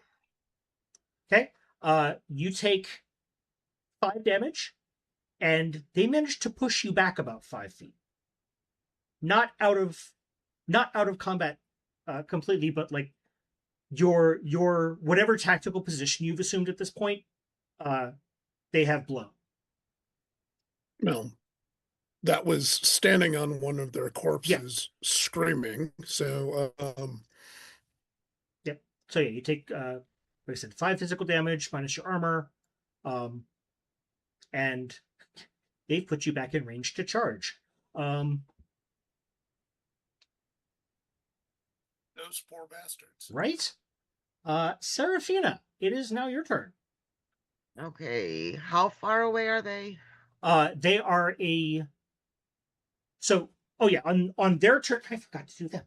On their turn, they approach, and they are actually because you are still on the ground and Zell is not. They're going to attack you again. The overseer is coordinating their attacks.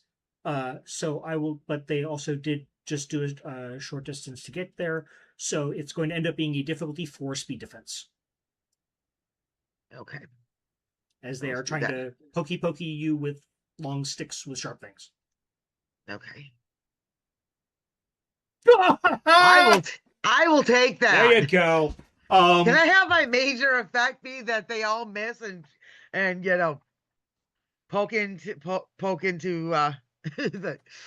the person giving them orders? No. No. He is behind It was them. worth a shot. You are in front of them.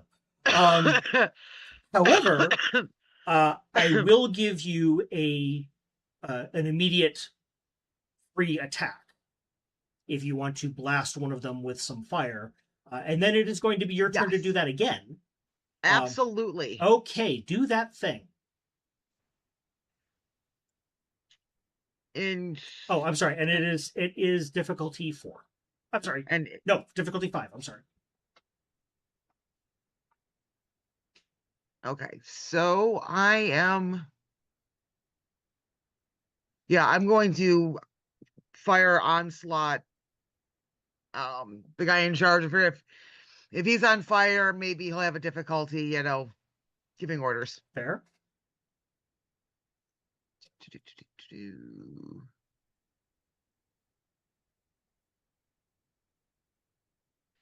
Okay. Nice.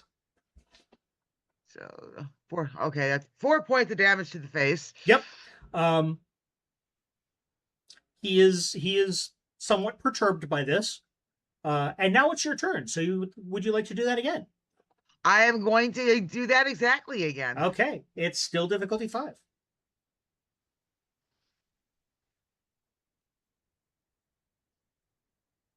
Oh. Womp womp.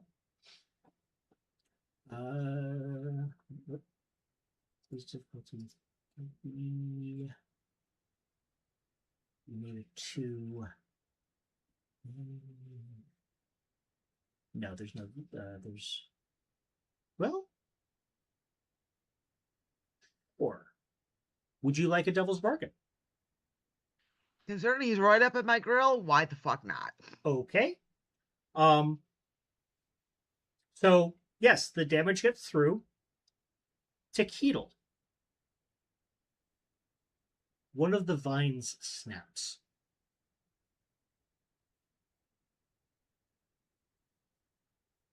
You're muted. Oh, really? Oh, really? The containers around you are starting to shudder a little bit. They are safe. You've even, in fact, secured them against a fall. However, you are still in the middle of them. Keep that in mind. Mm-hmm. Howard, Yes, sir. it's your turn. Okay. I find myself in a target-rich environment. You are.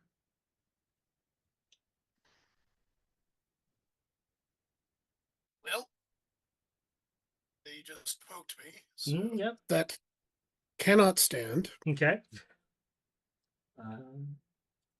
Difficulty 5 attack roll.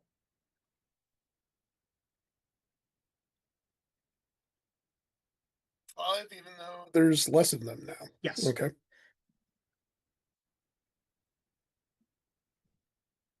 So you got the one, and basically as soon as they pushed you away from them, they immediately closed ranks in like full military lockstep style. Okay.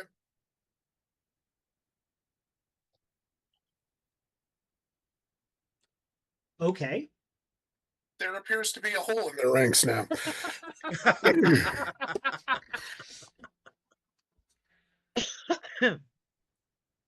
As I said, they're predictable. Yep. I'm not. Yep. Yeah, they made a tactical error and gave you enough room to jump at them. So they, couple pole arms lash out. One tags me again, and he just grabs it, yanks the guy out of position, and has the maul right up to meet the guy's face as he's pulled forward, and just smash. Okay. I was half expecting you to do the Hulk and Loki thing. Maybe that's the next one. We're not quite there. We're not quite there yet. Okay.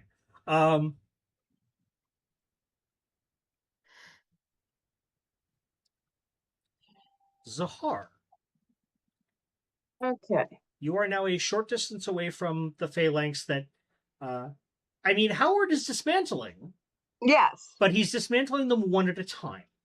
Right. So, visually, I'm like here. Howard and whoever he's beating the hell out of is like here. Yeah, And behind them is the dude calling all the shots. the dude calling all the shots is right up with the them. unit. Yeah. Okay. I want to try something. Okay. I want to pull out of my sack a flask of alchemist fire. And using my fetch ability, make it manifest from my hand as I'm pulling the stopper right behind the dude in charge so that it explodes when it lands. So is your fetch is telekinesis, not teleportation, right? It says I cause an object to disappear and reappear in my hands or somewhere nearby. Okay. Yeah. So yes, it is absolutely yeah. Oh no, in an open space anywhere you choose within immediate range. So they are short range away. Oh, then you could right. throw it. Well, I'm gonna throw the sucker. Okay. Screaming fire in the hole just to give hopefully Howard a heads up to duck at least. So I got two of these things. I'm gonna. So it is a difficulty 5 speed check. That is a light weapon though, so you can ease it by 1. Okay. And I scream fire in the hole in desert, which is just enough that I've taught Howard some stuff so that hopefully these guys don't understand desert dialect. Sure. So eased by 1. Oh, that's effort, but I'm gonna none. Where's the E? Where the hell is down at the bottom?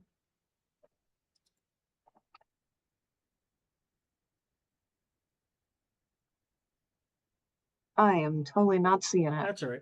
Give me 1 second here. No,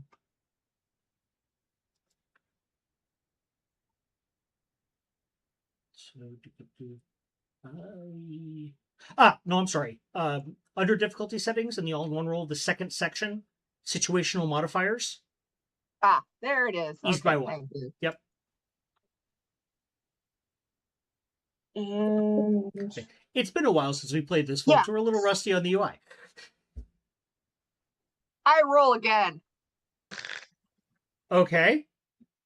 I'm going to use my last. Never mind. Flip. Okay. It goes wide right. Okay. Well, it's not a 1, so you don't take the chance of hitting Howard. That's why I'm like wide right. Yep. So yeah, so that's that was ineffective. You Yep. have, I mean, there is still a patch of like burning alchemist fire on the floor. It's just not really in their way. Helpful. Yeah. Zell, I had a plan. it was a fine plan. It just didn't work. Yeah. Howard keeps getting all the 19s and 20s. Right? All right. I am hovering towards the silver cage in the hopes I can get something done with that. And in the meanwhile, Make me you're up now, so it's a little bit easier. Make me a difficulty 5 perception check, please.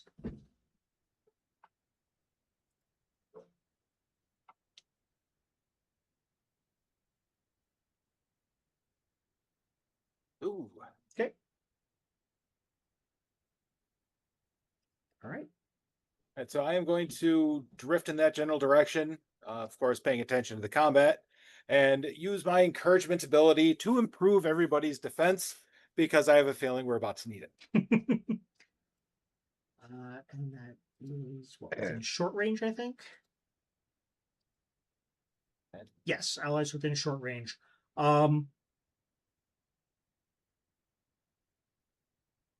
Yeah, I will be a benevolent GM and say there is a spot where you can get to where you can get everyone within your range of encouragement. Now they're going to go when they're actually supposed to go. So one of them, the one up top, is still dealing with a mad duck. Howard, your defense tasks are eased by Zell. But it is but the overseer shouts some commands of his own, and they're going for a combined strike again. So it is a difficulty 5 speed defense task that is eased by 1 because of Zell.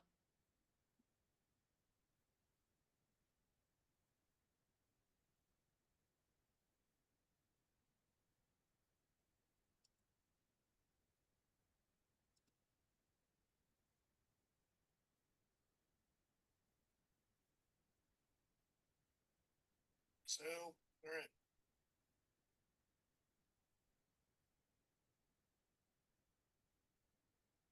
Yep. Nope. Yeah, you get smacked for another 5 damage.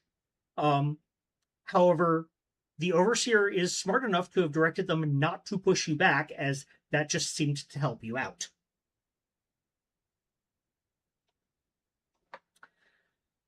And then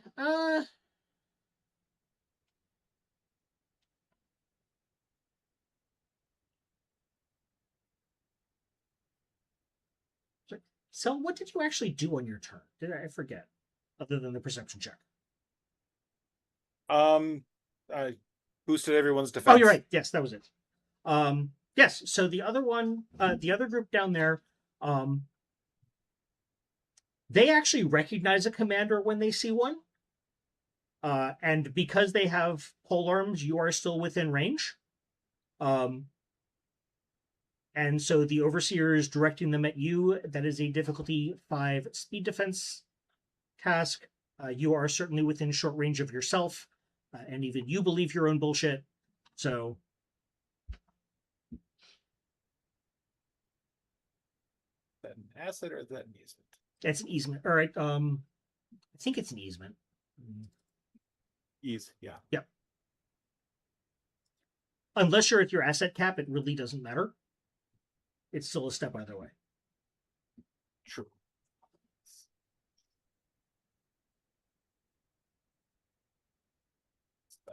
What? This is gonna hurt. Oof.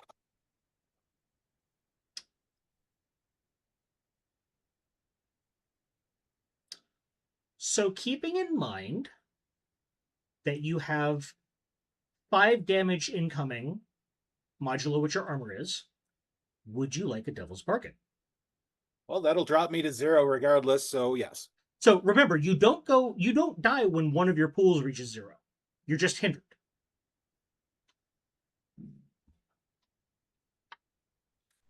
You don't die until all 3 of your pools are 0. If one is 0, then all your tasks are hindered by 1 step. If 2 of them are 0, then you're basically reduced to, crawling, and that's if your speed pool is the one that's left. Otherwise, you're basically just kind of, on the ground, whimpering and waiting for death. And then when the 3rd pool hits 0, death finds you.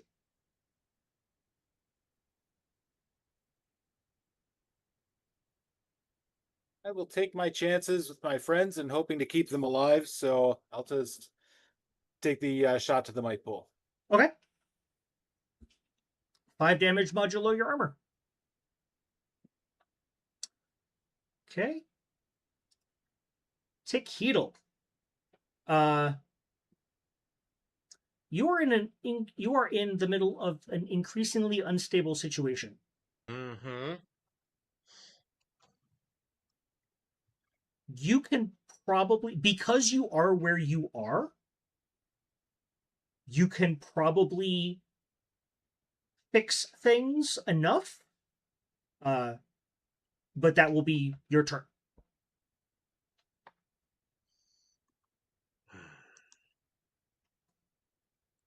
I think that is my best bet. Okay. That will be a difficulty 4 speed task. And because you are in such close quarters, and also we're getting the Ornithopter out, you do not have your tools for this. Okay.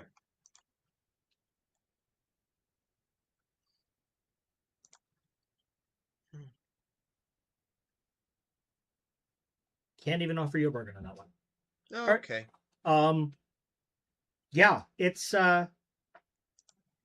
so that thing when the first cable snaps and that causes the second cable to snap. Uh-huh. And the third cable to snap. You're not quite at the net is perforating, but if you don't do something to fix it next round, things are going to get bad. Okay. Mina. I am going to continue trying to take down the guy giving orders by continuing to shoot fire in his face. Okay. Difficulty 5.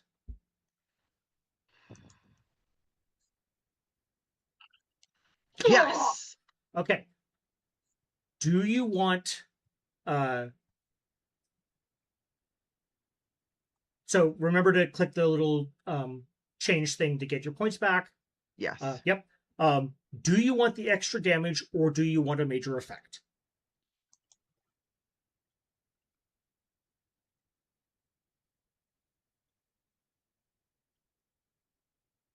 I can tell you that the difference in damage is not going to be enough to drop him.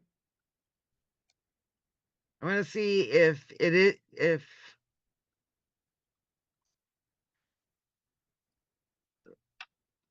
like the major effect to be that he's taken enough damage and realizes that he is literally outgunned, and to try to see if that will break his morale.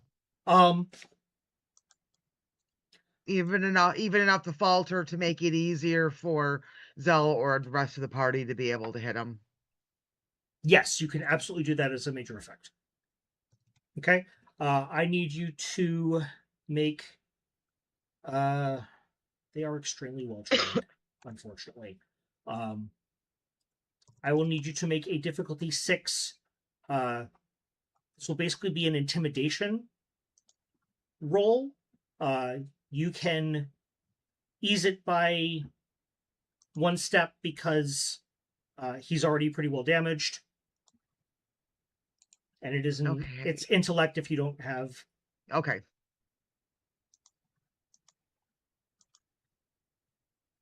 It's, no, and he said if that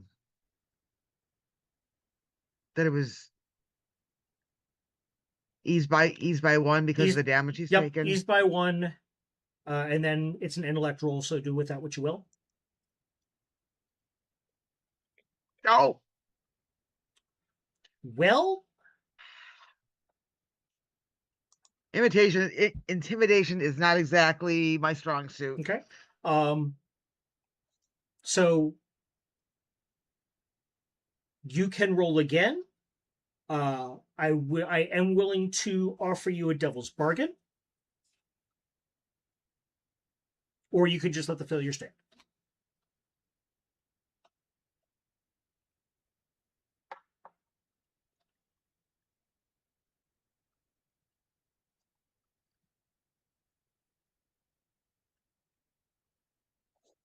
See, when they stop and they consider it like this is when I know I've done the right thing. Yeah.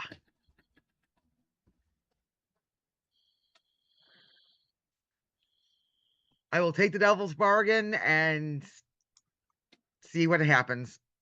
Okay.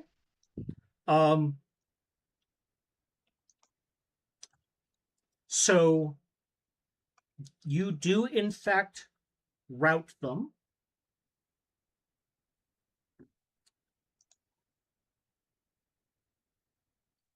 The GM intrusion happens, it's just something you can't see right now. Okay. Howard, Yes, sir. 2 down, 5 including the leader to go. Okay. What would you like to do? Let's keep cracking skulls. Okay. It is still difficulty 5. As long as 2 of them are standing shoulder to shoulder, that shield wall is up.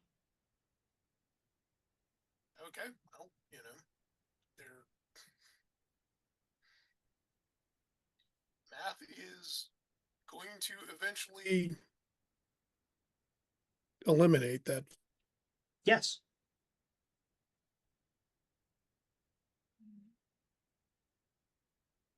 Okay. Okay. Yeah. You manage to hit one. You do not take this one out in one shot. But one of them is pretty badly hurt. Yes. If you notice where my die pools are at, this is Yep. he's getting tired. And we're gonna skip to Zell. Zell, at this point, your tactical mind cuts in. And let's take a look at your position right now. 2 of you are, well, 3 of you are up on the higher level. One of them is tangled within canisters that are about to break. Howard is holding one of the phalanxes at bay, but he can only go for so long. You and Fina are dealing with these. You can't hold a static 2-front defense when you are almost positive that reinforcements are on the way. Taking a quick assessment of the situation, you have I'm sorry. No, one thing has to happen before that. My apologies. Alarm bells are going off, and a heavy mechanical shudder vibrates up through the marble under your boots. Down the spiral stairwell to your right, massive iron-toothed gears groan to life, the sound of heavy hydraulic counterweights releasing inside the stone walls. The overseer, down on your level, thrusts his arm towards the stairwell, barking a sharp command over the roar of the waterfalls. Lockdown protocol! Drop the subterranean blast gates! Keep those lower vaults sealed!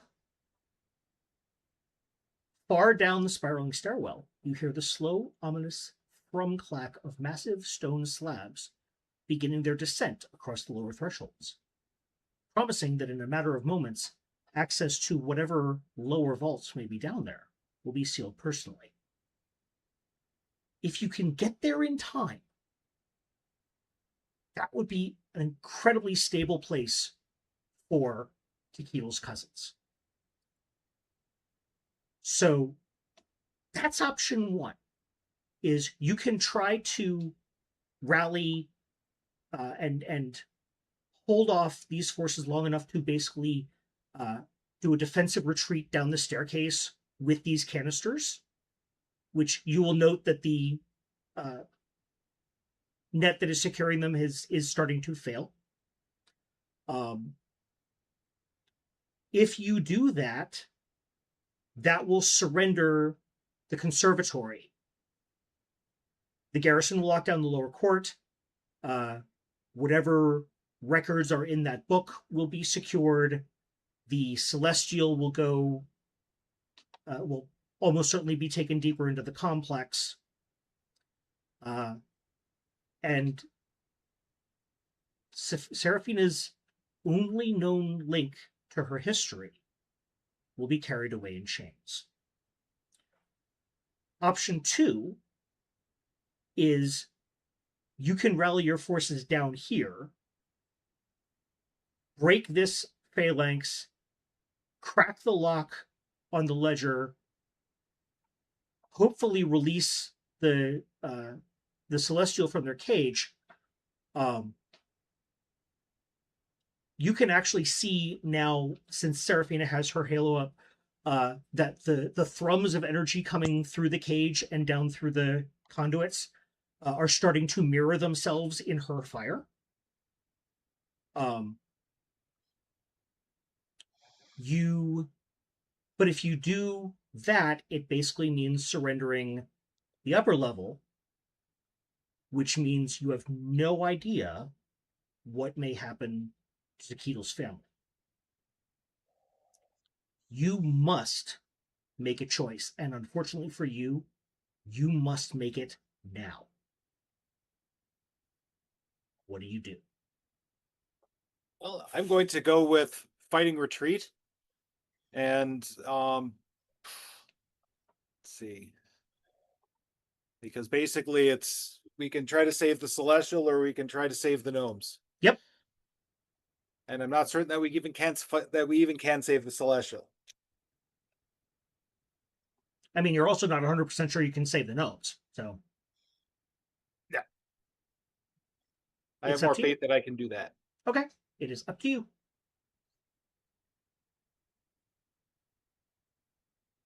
All right, yeah, so I bark out the orders to pull the gnomes back. Let's do a fighting retreat to try to save them. Okay.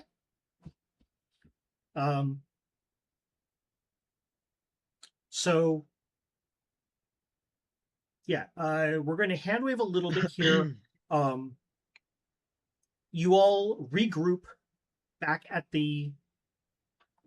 Well, no. Okay, so at least everyone except Howard regroups back on the upper floor at the canisters. Howard, you are currently frenzied. You would have to do the intellect check if you wanted to break that to try to go with the rest of the group. Or you can simply see red and just, be the front line against this group of assholes. What would you like to do?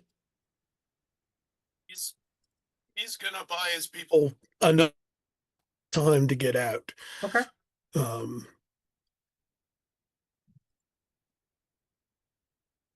Okay. This also means that they are trying to guide these canisters down a slick staircase over an incredibly treacherous drop without their strongest party member. Yeah, but are they going to be able to do that with a phalanx Okay. carrying them all Yep. the way? Also, he's still frenzying, so Yes. Yep. I'm not trying to do the, well, this is what my guy would do, but yeah. Well, no, I am perfectly happy to have people say this is what my character would do, as long as it's not just an excuse to be an asshole. No, this is Which him, is not. like Yeah. somewhere, you know, dimly recognizing that, you know, this may be the last, but you know, his whole motivation with the whole wounds thing is he's pretty sure somewhere deep inside that he believes he's got to die to redeem himself. So Okay. All right. he's going to make the stand, whether or not, you know, Okay. this is the end or not. We'll find out. So, okay. So we're gonna back up a little bit. Stina, Zell, and Tick, you are now all together with the canisters. Sahar, you heard Zell's orders. You see the three of them are gathering and starting to try to move the canisters, and you look the other way at your friend, your partner, your true companion. He is not looking healthy. You recognize the state of frenzy that he's in, and he, you have seen him withstand amazing amounts of punishment, but he's fighting a losing battle if it's just him and in his current state. What do you do? Question. Yeah. Given the nature of where we are, am I safe in assuming that any of my blessings of the gods does not work right now? You are free to make that assumption. You can, obviously you will not, you cannot be sure of it unless you try. Right. Okay. I'm going to bark back to Zell that it's up to them to deal with the gnomes. Okay. Because I have never hidden the fact that I will not leave Heward behind. Okay. And I race to his side. Okay. Am I close enough to still be able to do an action upon moving to him? With that action being the health of the gods, to place my hand on him and try and break his frenzy using the health. Okay, you're trying to break the frenzy. Possibly. Okay. I don't know if that's something that I could do normally using Blessing of the Gods health. Not, I would say not normally. It is, that is restoring stat pool, right? Or which he could also use. Silence. Well, just giving me some heals. Yeah. Isn't and the worst thing on the planet. Like giving him a couple points of healing.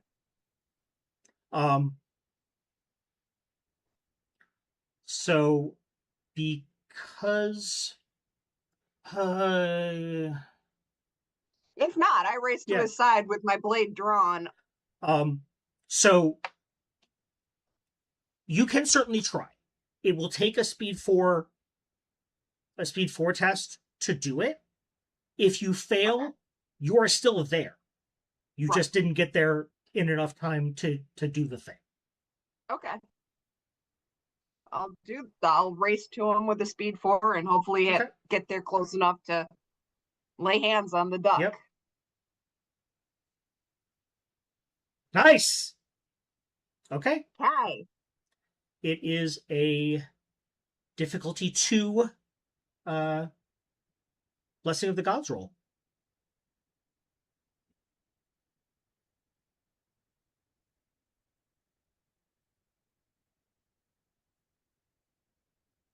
I'm going to throw a couple levels of effort into it.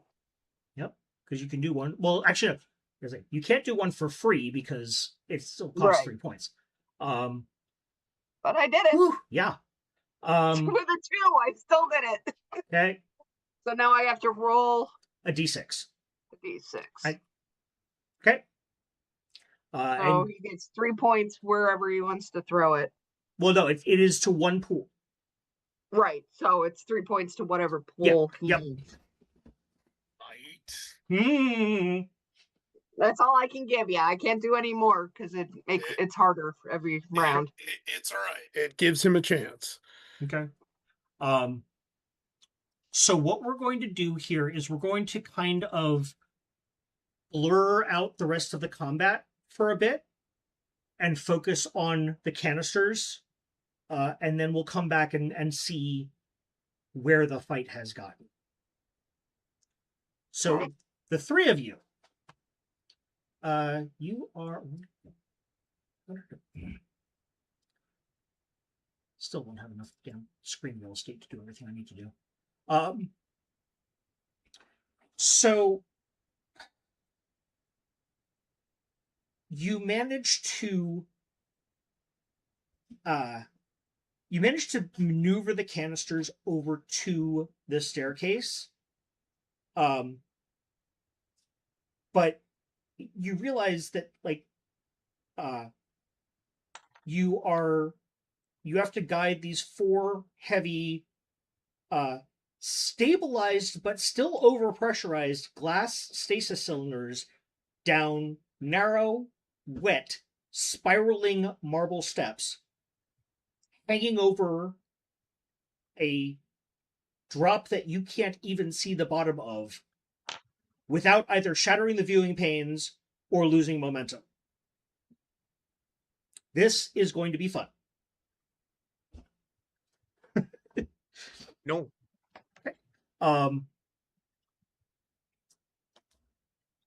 So here's what we're going to do. This is going to be just a straight up best of 5. Or I guess best of 6 because there are, I guess,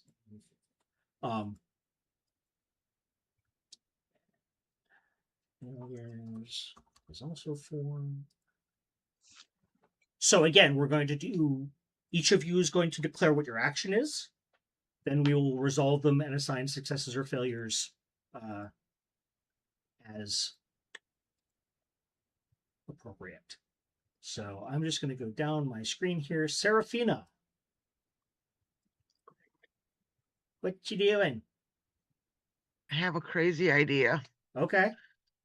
Okay, since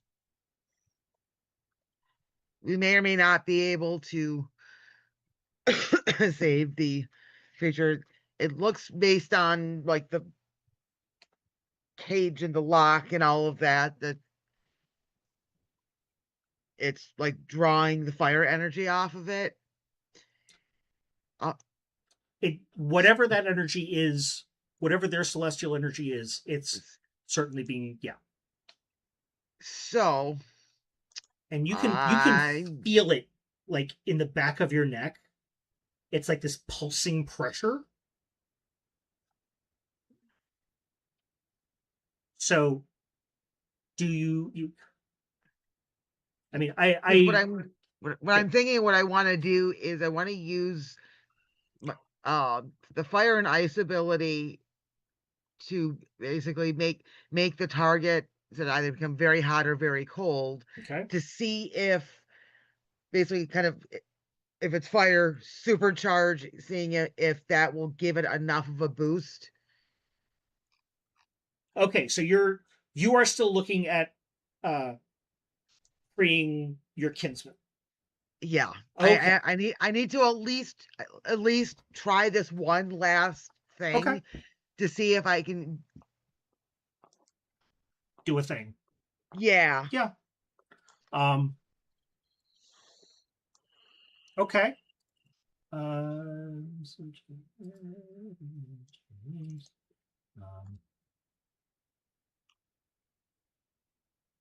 Okay.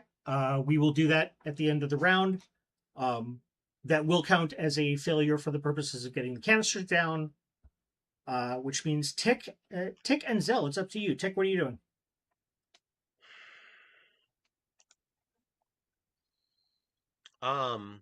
Is there any on the spiral staircase? Is there any kind of guardrail? No, but you can probably you could probably rig up something really quick with the ropes and the columns that are here to try to maybe like give it some guide rails. Mm-hmm. So with the rope, I want to use "There's your problem" Okay, in order to love it. finagle a logistical, physical maneuvering solution. You are.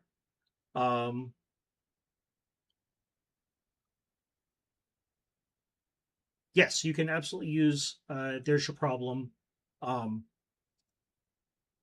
You can also make use of your tools, and it starts at a difficulty 4, which may actually bring it down to a 0 for you after everything's said and done. I think so, because I've got an intellect edge of 4. Okay. And Specialized in "There's your problem." you've got the tool and then the extra asset from Tool Mastery.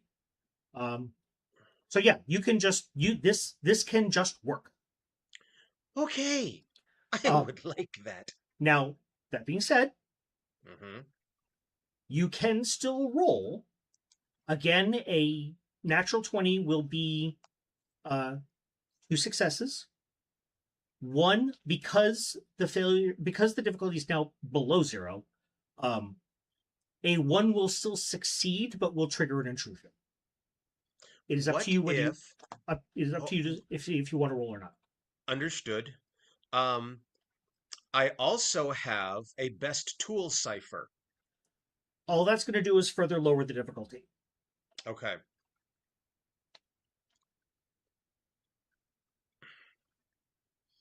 All right, then yeah, we will go ahead and roll Okay. through "There's your problem." Mm-hmm.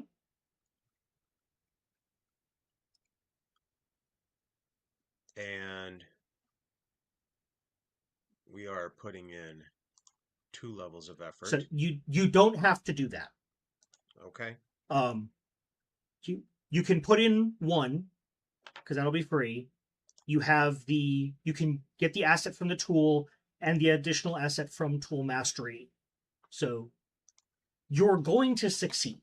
Oh, okay, I see. Yeah. The question is simply, are you going to bonus super succeed, or are you also going to trigger a GMI? Right. All right.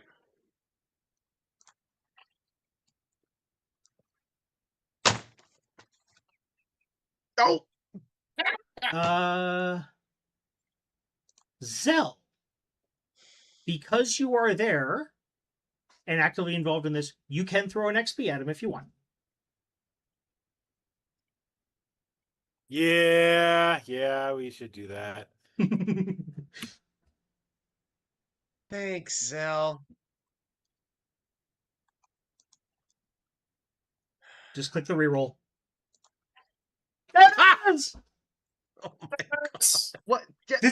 This is at least the 3rd time in the last few sessions that we've rerolled a 1 into a 20. That is amazing.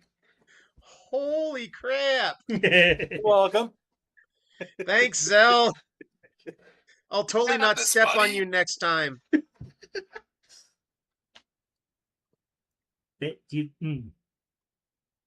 That's to cross the streams a little bit.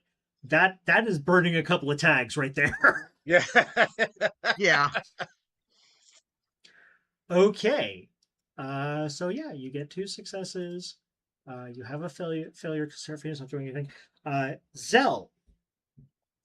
So yeah, so you get Tick, you get these things rigged up, and it makes it easier because basically you can create almost like almost a bit of a fence, a bit of a guardrail with your rope Mhm. that will basically, and you can make them close enough that the canisters will not slip through them between them. So it's still dangerous, but you done good, boy. Zell.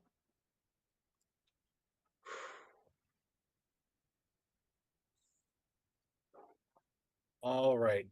You've got Spider Gnome on your team here.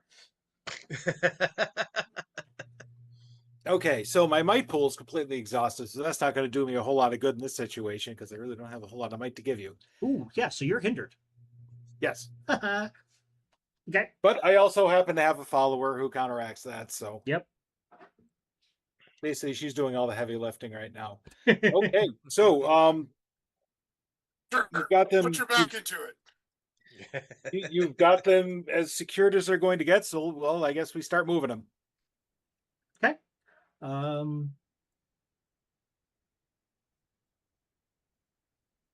Okay. Are you?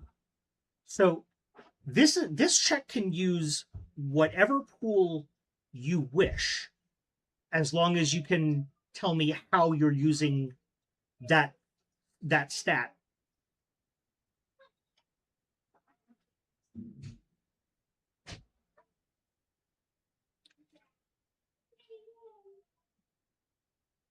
Well, let's see. Going under the assumption that Tick is smarter than your average gnome. Mm-hmm. I'm trying to think.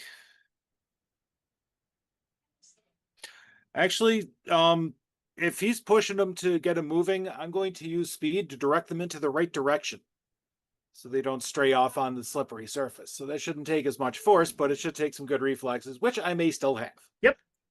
Okay, I'll take that as a speed roll. Difficulty 4. You can absolutely get an assist from Lendra, which will counteract the fact that you're hindered. Okay. So I'm just not going to tinker with the numbers at all because it just zeroes out. Right? Well, no, I believe it. Ooh. Okay. Whoop. I mean, you have an XP left. And XP left.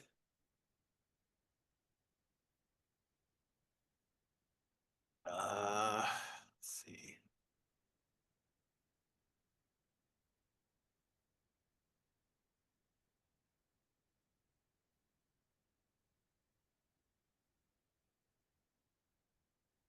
Yeah, YOLO. Let's try it again. Oh, look at that. Nice. Nice. Rolls have been kind this week. Love it. I love it. I love it. Okay. Yeah. So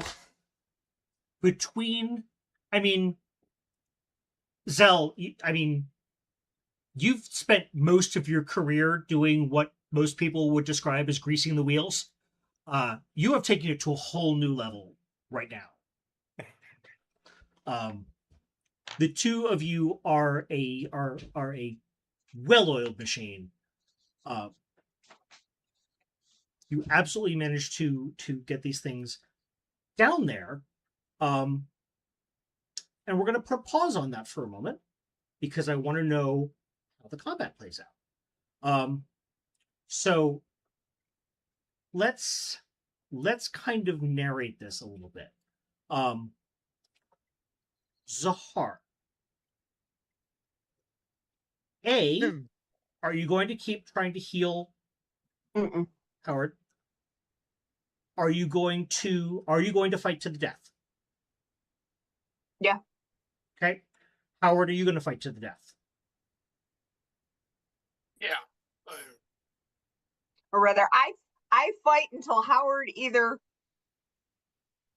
calms down or we kill them all or die. Okay. Put it that way. Those are my three options.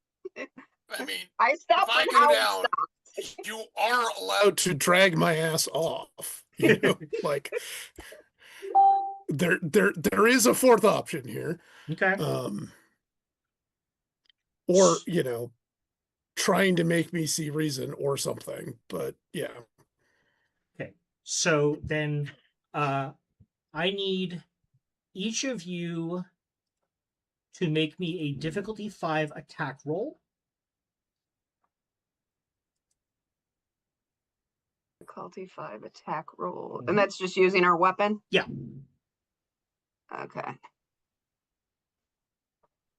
And I am not charging my blade at this Okay. moment.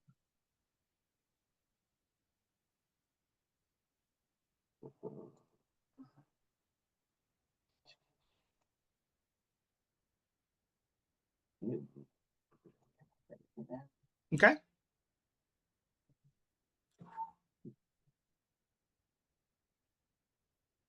Okay.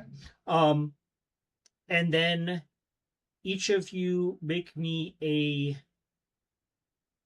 Yeah, we'll just keep it as difficulty 5. Difficulty 5 speed defense.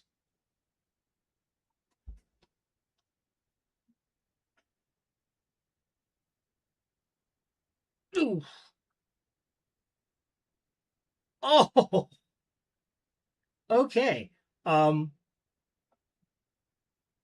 So you each take 5 points of damage minus your armor. I'm gonna go look and see how much my armor gives me. I think it's 2. Okay. So it's I take 3 then. Yep. Or I'm hindered Yep. at least. Yeah. So your might pool goes to 0. The last point comes off your speed. Yep. So your speed's down to 1. You managed to take out 1. So the phalanx is down to 3. I will ask again. Fight or run? I start screaming at Howard, we need to retreat. But I stand as long as he stands. Okay. I think you need to tell him not that he needs to retreat, but that he needs to protect the others. Yeah. That'll get through his feather brain. Yeah.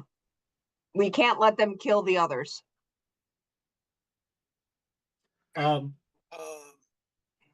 So actually, Zahar, just to see if make me a difficulty 3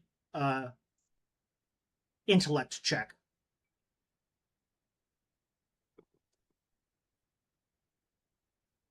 I'm not going to put your social interactions into play here because it's Howard and he's family, he's not people.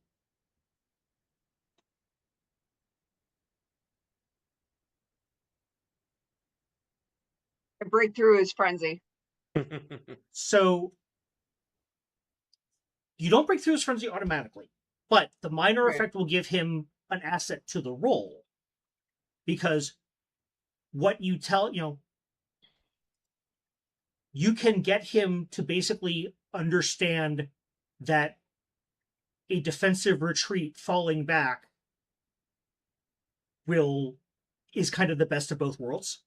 Yeah. Which means, Howard, if you are trying to break your frenzy, it's normally a difficulty 2 intellect check.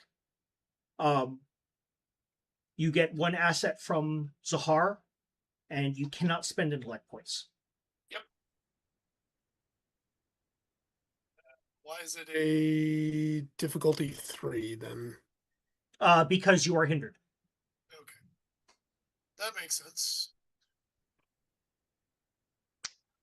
Nice. Okay.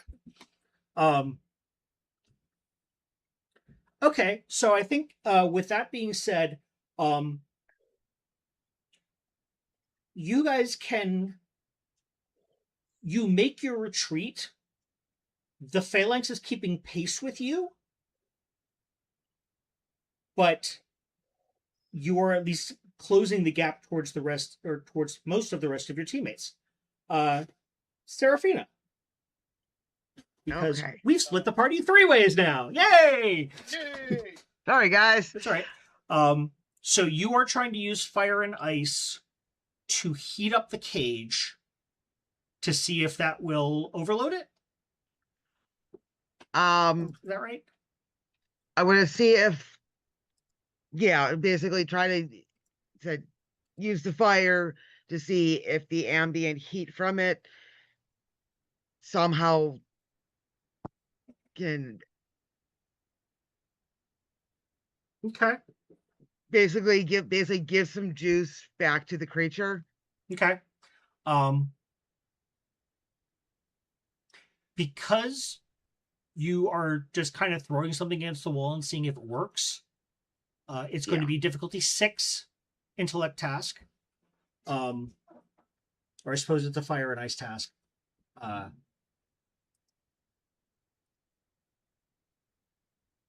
So do what you're going to do. And are you choosing fire or ice? I'm going to try fire. Okay. Nope. Okay. So at this point, 2 things kind of reach your ears at the same time. You can hear triumphant shouts from Zell and Tequila on the staircase behind you. And you can hear above you, you can hear Zahar desperately yelling, fall back, fall back. What do you do? And the what you did seems to have no effect on the creature. And in fact, I need you to also make me a difficulty 4 speed defense roll, because you still have a phalanx in your face.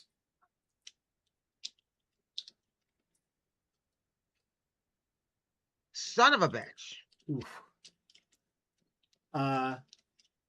Yeah, that'll be 4 damage minus armor. Was that? 4 damage minus your armor. Your armor is 1, so 3 damage.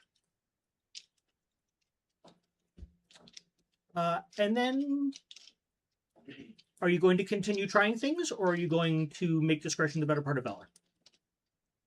I am going to, with regret, get the fuck out of here. Okay. So let's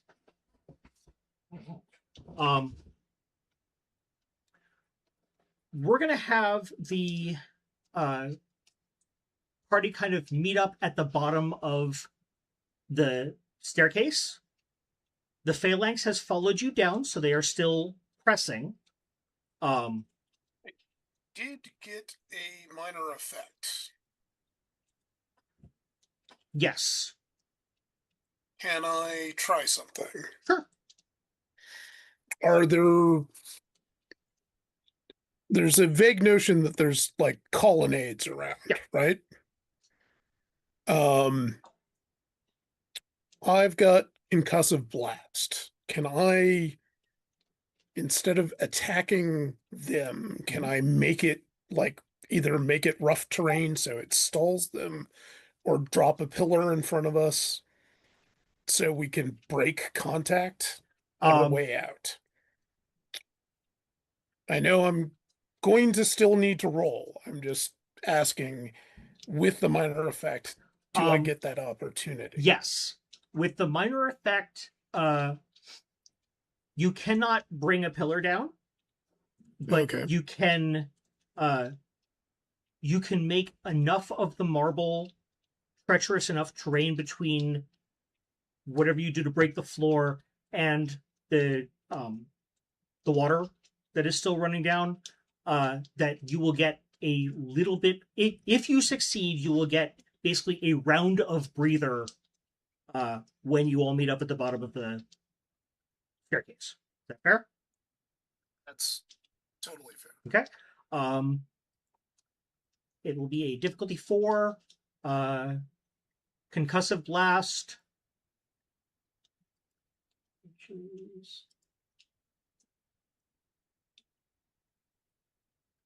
Okay, oh, it's two. That's 2 intellect. Okay, so 1 intellect for you.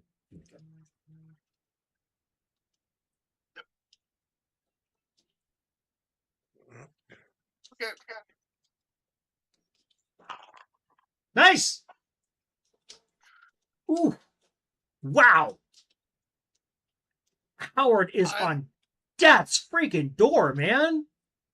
He's using everything he's got to try and get us out of this. I was not expecting the death of a party member tonight, but the night's not over yet. Not saying he's got a death wish. I'm just, we're playing close to the edge here. Yep. So, you guys have a round to try to get these things inside before the phalanx catches up with you. You get to the bottom of the stairwell. You see massive stone blast gates have descended across the vault entrance. You need to either override whatever the mechanism is or hold open the stone slab through sheer might. And you need to do it quickly, or else you also need to establish a rear guard. You have 1 round. And we will go with Zell. What are you doing? Okay, I am going to recoordinate people. I'm going to put Zahar onto defending us. I'm going to put Heward onto assisting us move things because he's had the snot kicked out of him and I don't want him dropping. And it's probably best that we just move these as a set as we have been doing. So I put myself into position to continue guiding them from the front. Heward will take over pushing them from behind, and we'll have Tick give us the foreman directions as to which direction we need to go in order to keep them from toppling over or going in the wrong way. Okay. Zahar.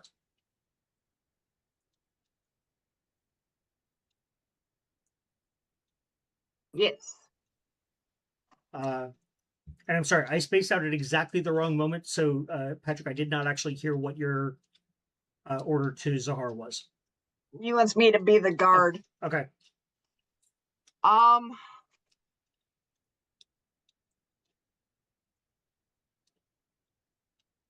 gonna try it. Okay.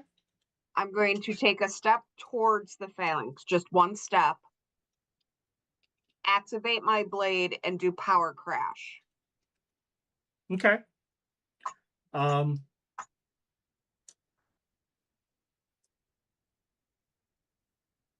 that is, let me read the description of that again. Create an explosion energy that affects an area up to an immediate radius or immediate range from that point. You know what? For an additional intellect point, I will let you, because remember you have a round of buffer before the phalanx is actually back in your face. Okay. You can spend an additional intellect point to basically increase the range of power crash to try to deter them on their way. And you know what? Fuck it, I'll do it. Kind of buy yourself another round if you can. Right. Okay, so that is, it's going to be difficulty 4. Power crash with an additional cost of 1. Okay, so looking to see. So I'd just make it a points count to 4 instead of 3. And I am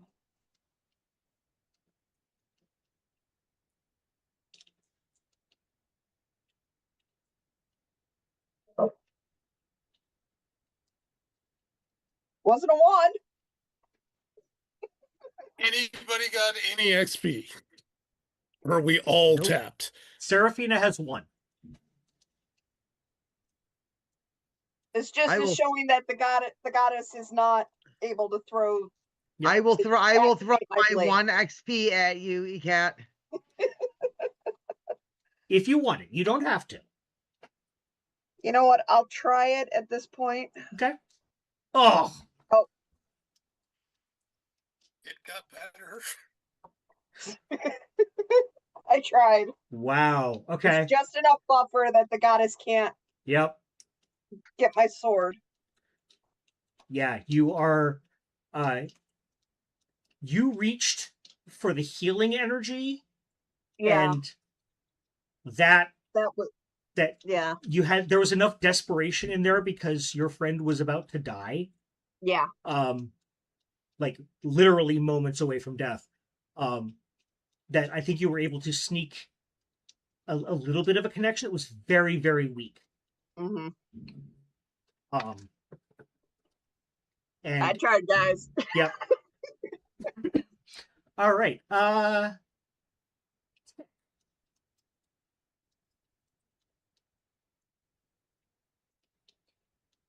So Zell's suggestion for you was to basically assist. Right. Are you going to do that? Yes, I am. Okay. Seraphina. I'm still going to attempt to get the hell out of here. Well, no, you have joined them Oh. down at the bottom of the staircase. Oh, okay. Time's a bit wibbly wobbly because we split the party into 3. Okay. But yes, you Okay. are all at the bottom of the staircase. You know the phalanx will probably get here any moment, but you have a few moments to try to do something before your attention is once again split. I'm at the point where I'm tapped out with magic. Like I did. Yep. I got nothing left. Okay. I will allow you to give another asset to. So basically, Taquito's going to give an asset to either Zell or Howard. You can give an asset to one or to the other one or the same one.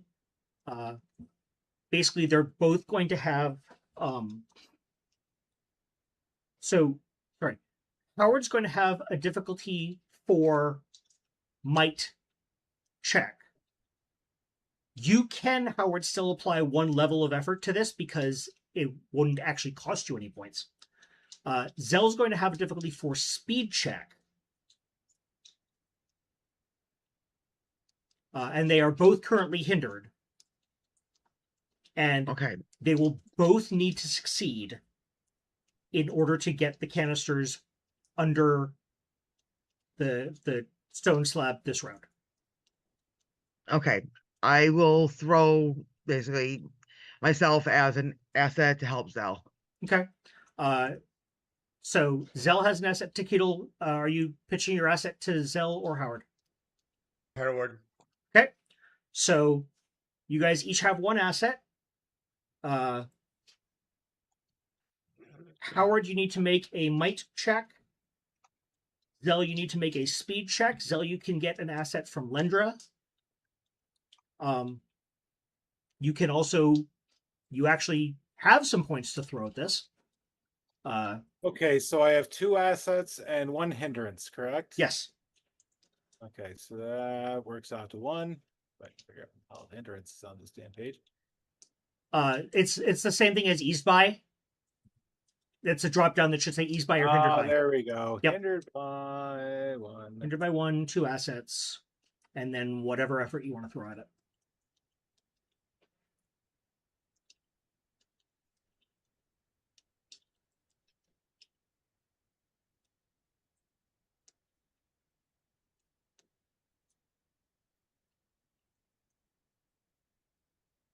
So I think the hindered by 1 automatically happens because the system is smart enough to know that you're impaired.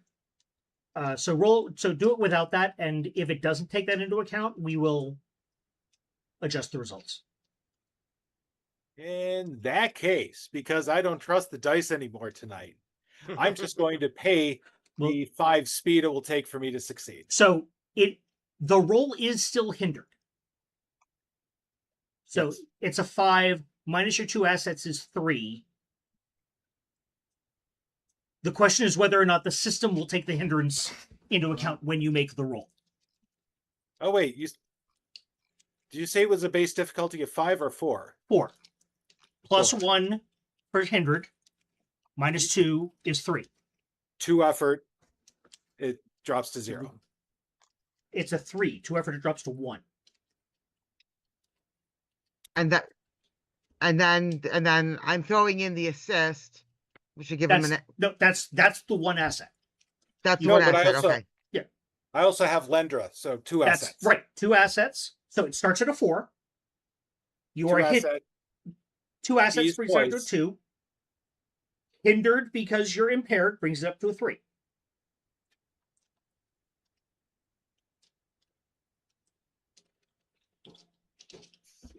Yeah, it's not tracking the hindrance automatically. Okay, then just tag it on the thing, and Okay. if it double jeopardies you, we'll adjust it that way then.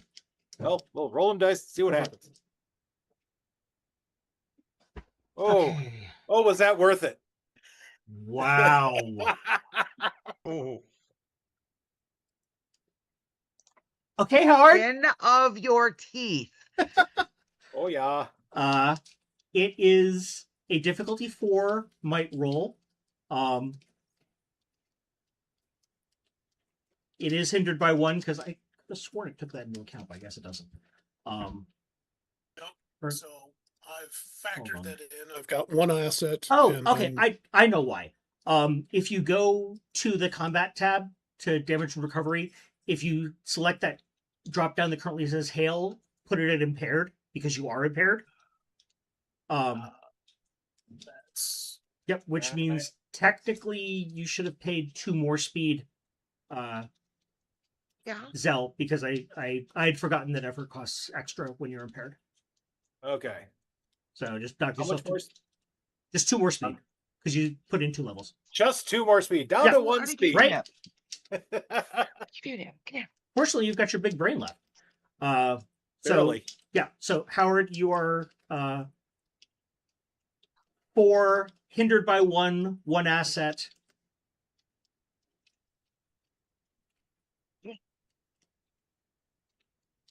What would you like to do?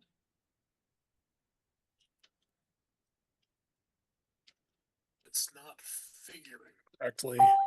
I know. Base Oh, which difficulty 1, No, base difficulty 4. 4. Effort to Which actually, no, you can't spend effort because effort costs +1 per level because you're impaired. So that would mean 4. You have an edge of 3, unless you want a frenzy for this. or ill-tempered, actually. Will that give you an extra might edge? Yep. Okay. It will just make me cranky and not able to use social skills. Okay. That's the nice thing about ill-tempered Yeah. is I can not completely blow my rag Okay. and just be okay. 1 asset, effort to ease task by that. Okay.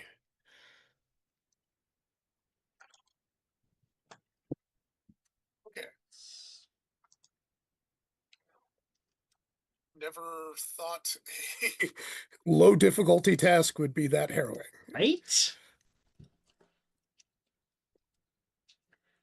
So the moment the last canister clears the archway,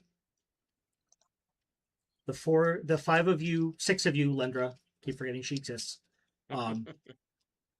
basically, do that dive under the stone as it slams shut. The massive stone glass gate crashes into the floor threshold with a deafening, dust-billowing boom, severing the stairwell and locking out the advancing Imperial phalanx. You are left in the quiet, cool gloom of subterranean tunnels again. But this time, instead of smelling grease, you're smelling lotus. And instead of the chaotic steam and knockings of Burkbar, you hear the steady hum of stabilized machinery. The camera pulls back slowly, rising through the stone foundations, through the ruined upper terrace, and out into the morning night, into the mountain night, too. Outside, a heavy iron-bound transport wagon creaks down the dark, winding mountain pass, carrying the silver-thorned cage away into the alpine fog, while red alarm flares burn against the watchtowers. Down in the subterranean quiet of the lotus vaults, cold water drips onto carved stone floors. You stand in the shadows, watching the soft, steady amber glow of the stabilized glass cylinders and the rhythmic breathing of Tequil's cousins. The low cello and heavy iron percussion soundtrack swells, dark, sweeping, and unresolved. You have left the dark forge of Burkbar Mount behind and stand safe within the mountain's root. But every choice carries gravity. Every retreat leaves a mark. And the world remembers exactly what you left behind. And we fade to black. And that, ladies and gents, is the long-awaited episode 1 of season 3 of Echoes of the Undying. This was, of course, What You Leave Behind. That was far more harrowing than I was actually expecting. But so we're going to get out of here. We're going to take a quick break, come back to our after show. That will be up tomorrow night, Monday night this time, at, we'll call it 7 because this was at 7 too, 7 p.m. Eastern time. As I've said, multiple times before, if you like what we do, yes, doing all the social media things is great and we love it. But, tell a friend and watch it with them or have them watch it and then talk about it afterwards. And talk to us about it afterwards. Leave comments. We love to discuss this stuff. And we're going to go and do that in just a minute. But yeah, in the meantime, for Matt, Julie, Ray, Patrick, and ECAT, I am Trevor, the Vitruvian Meeple. Good night, everyone.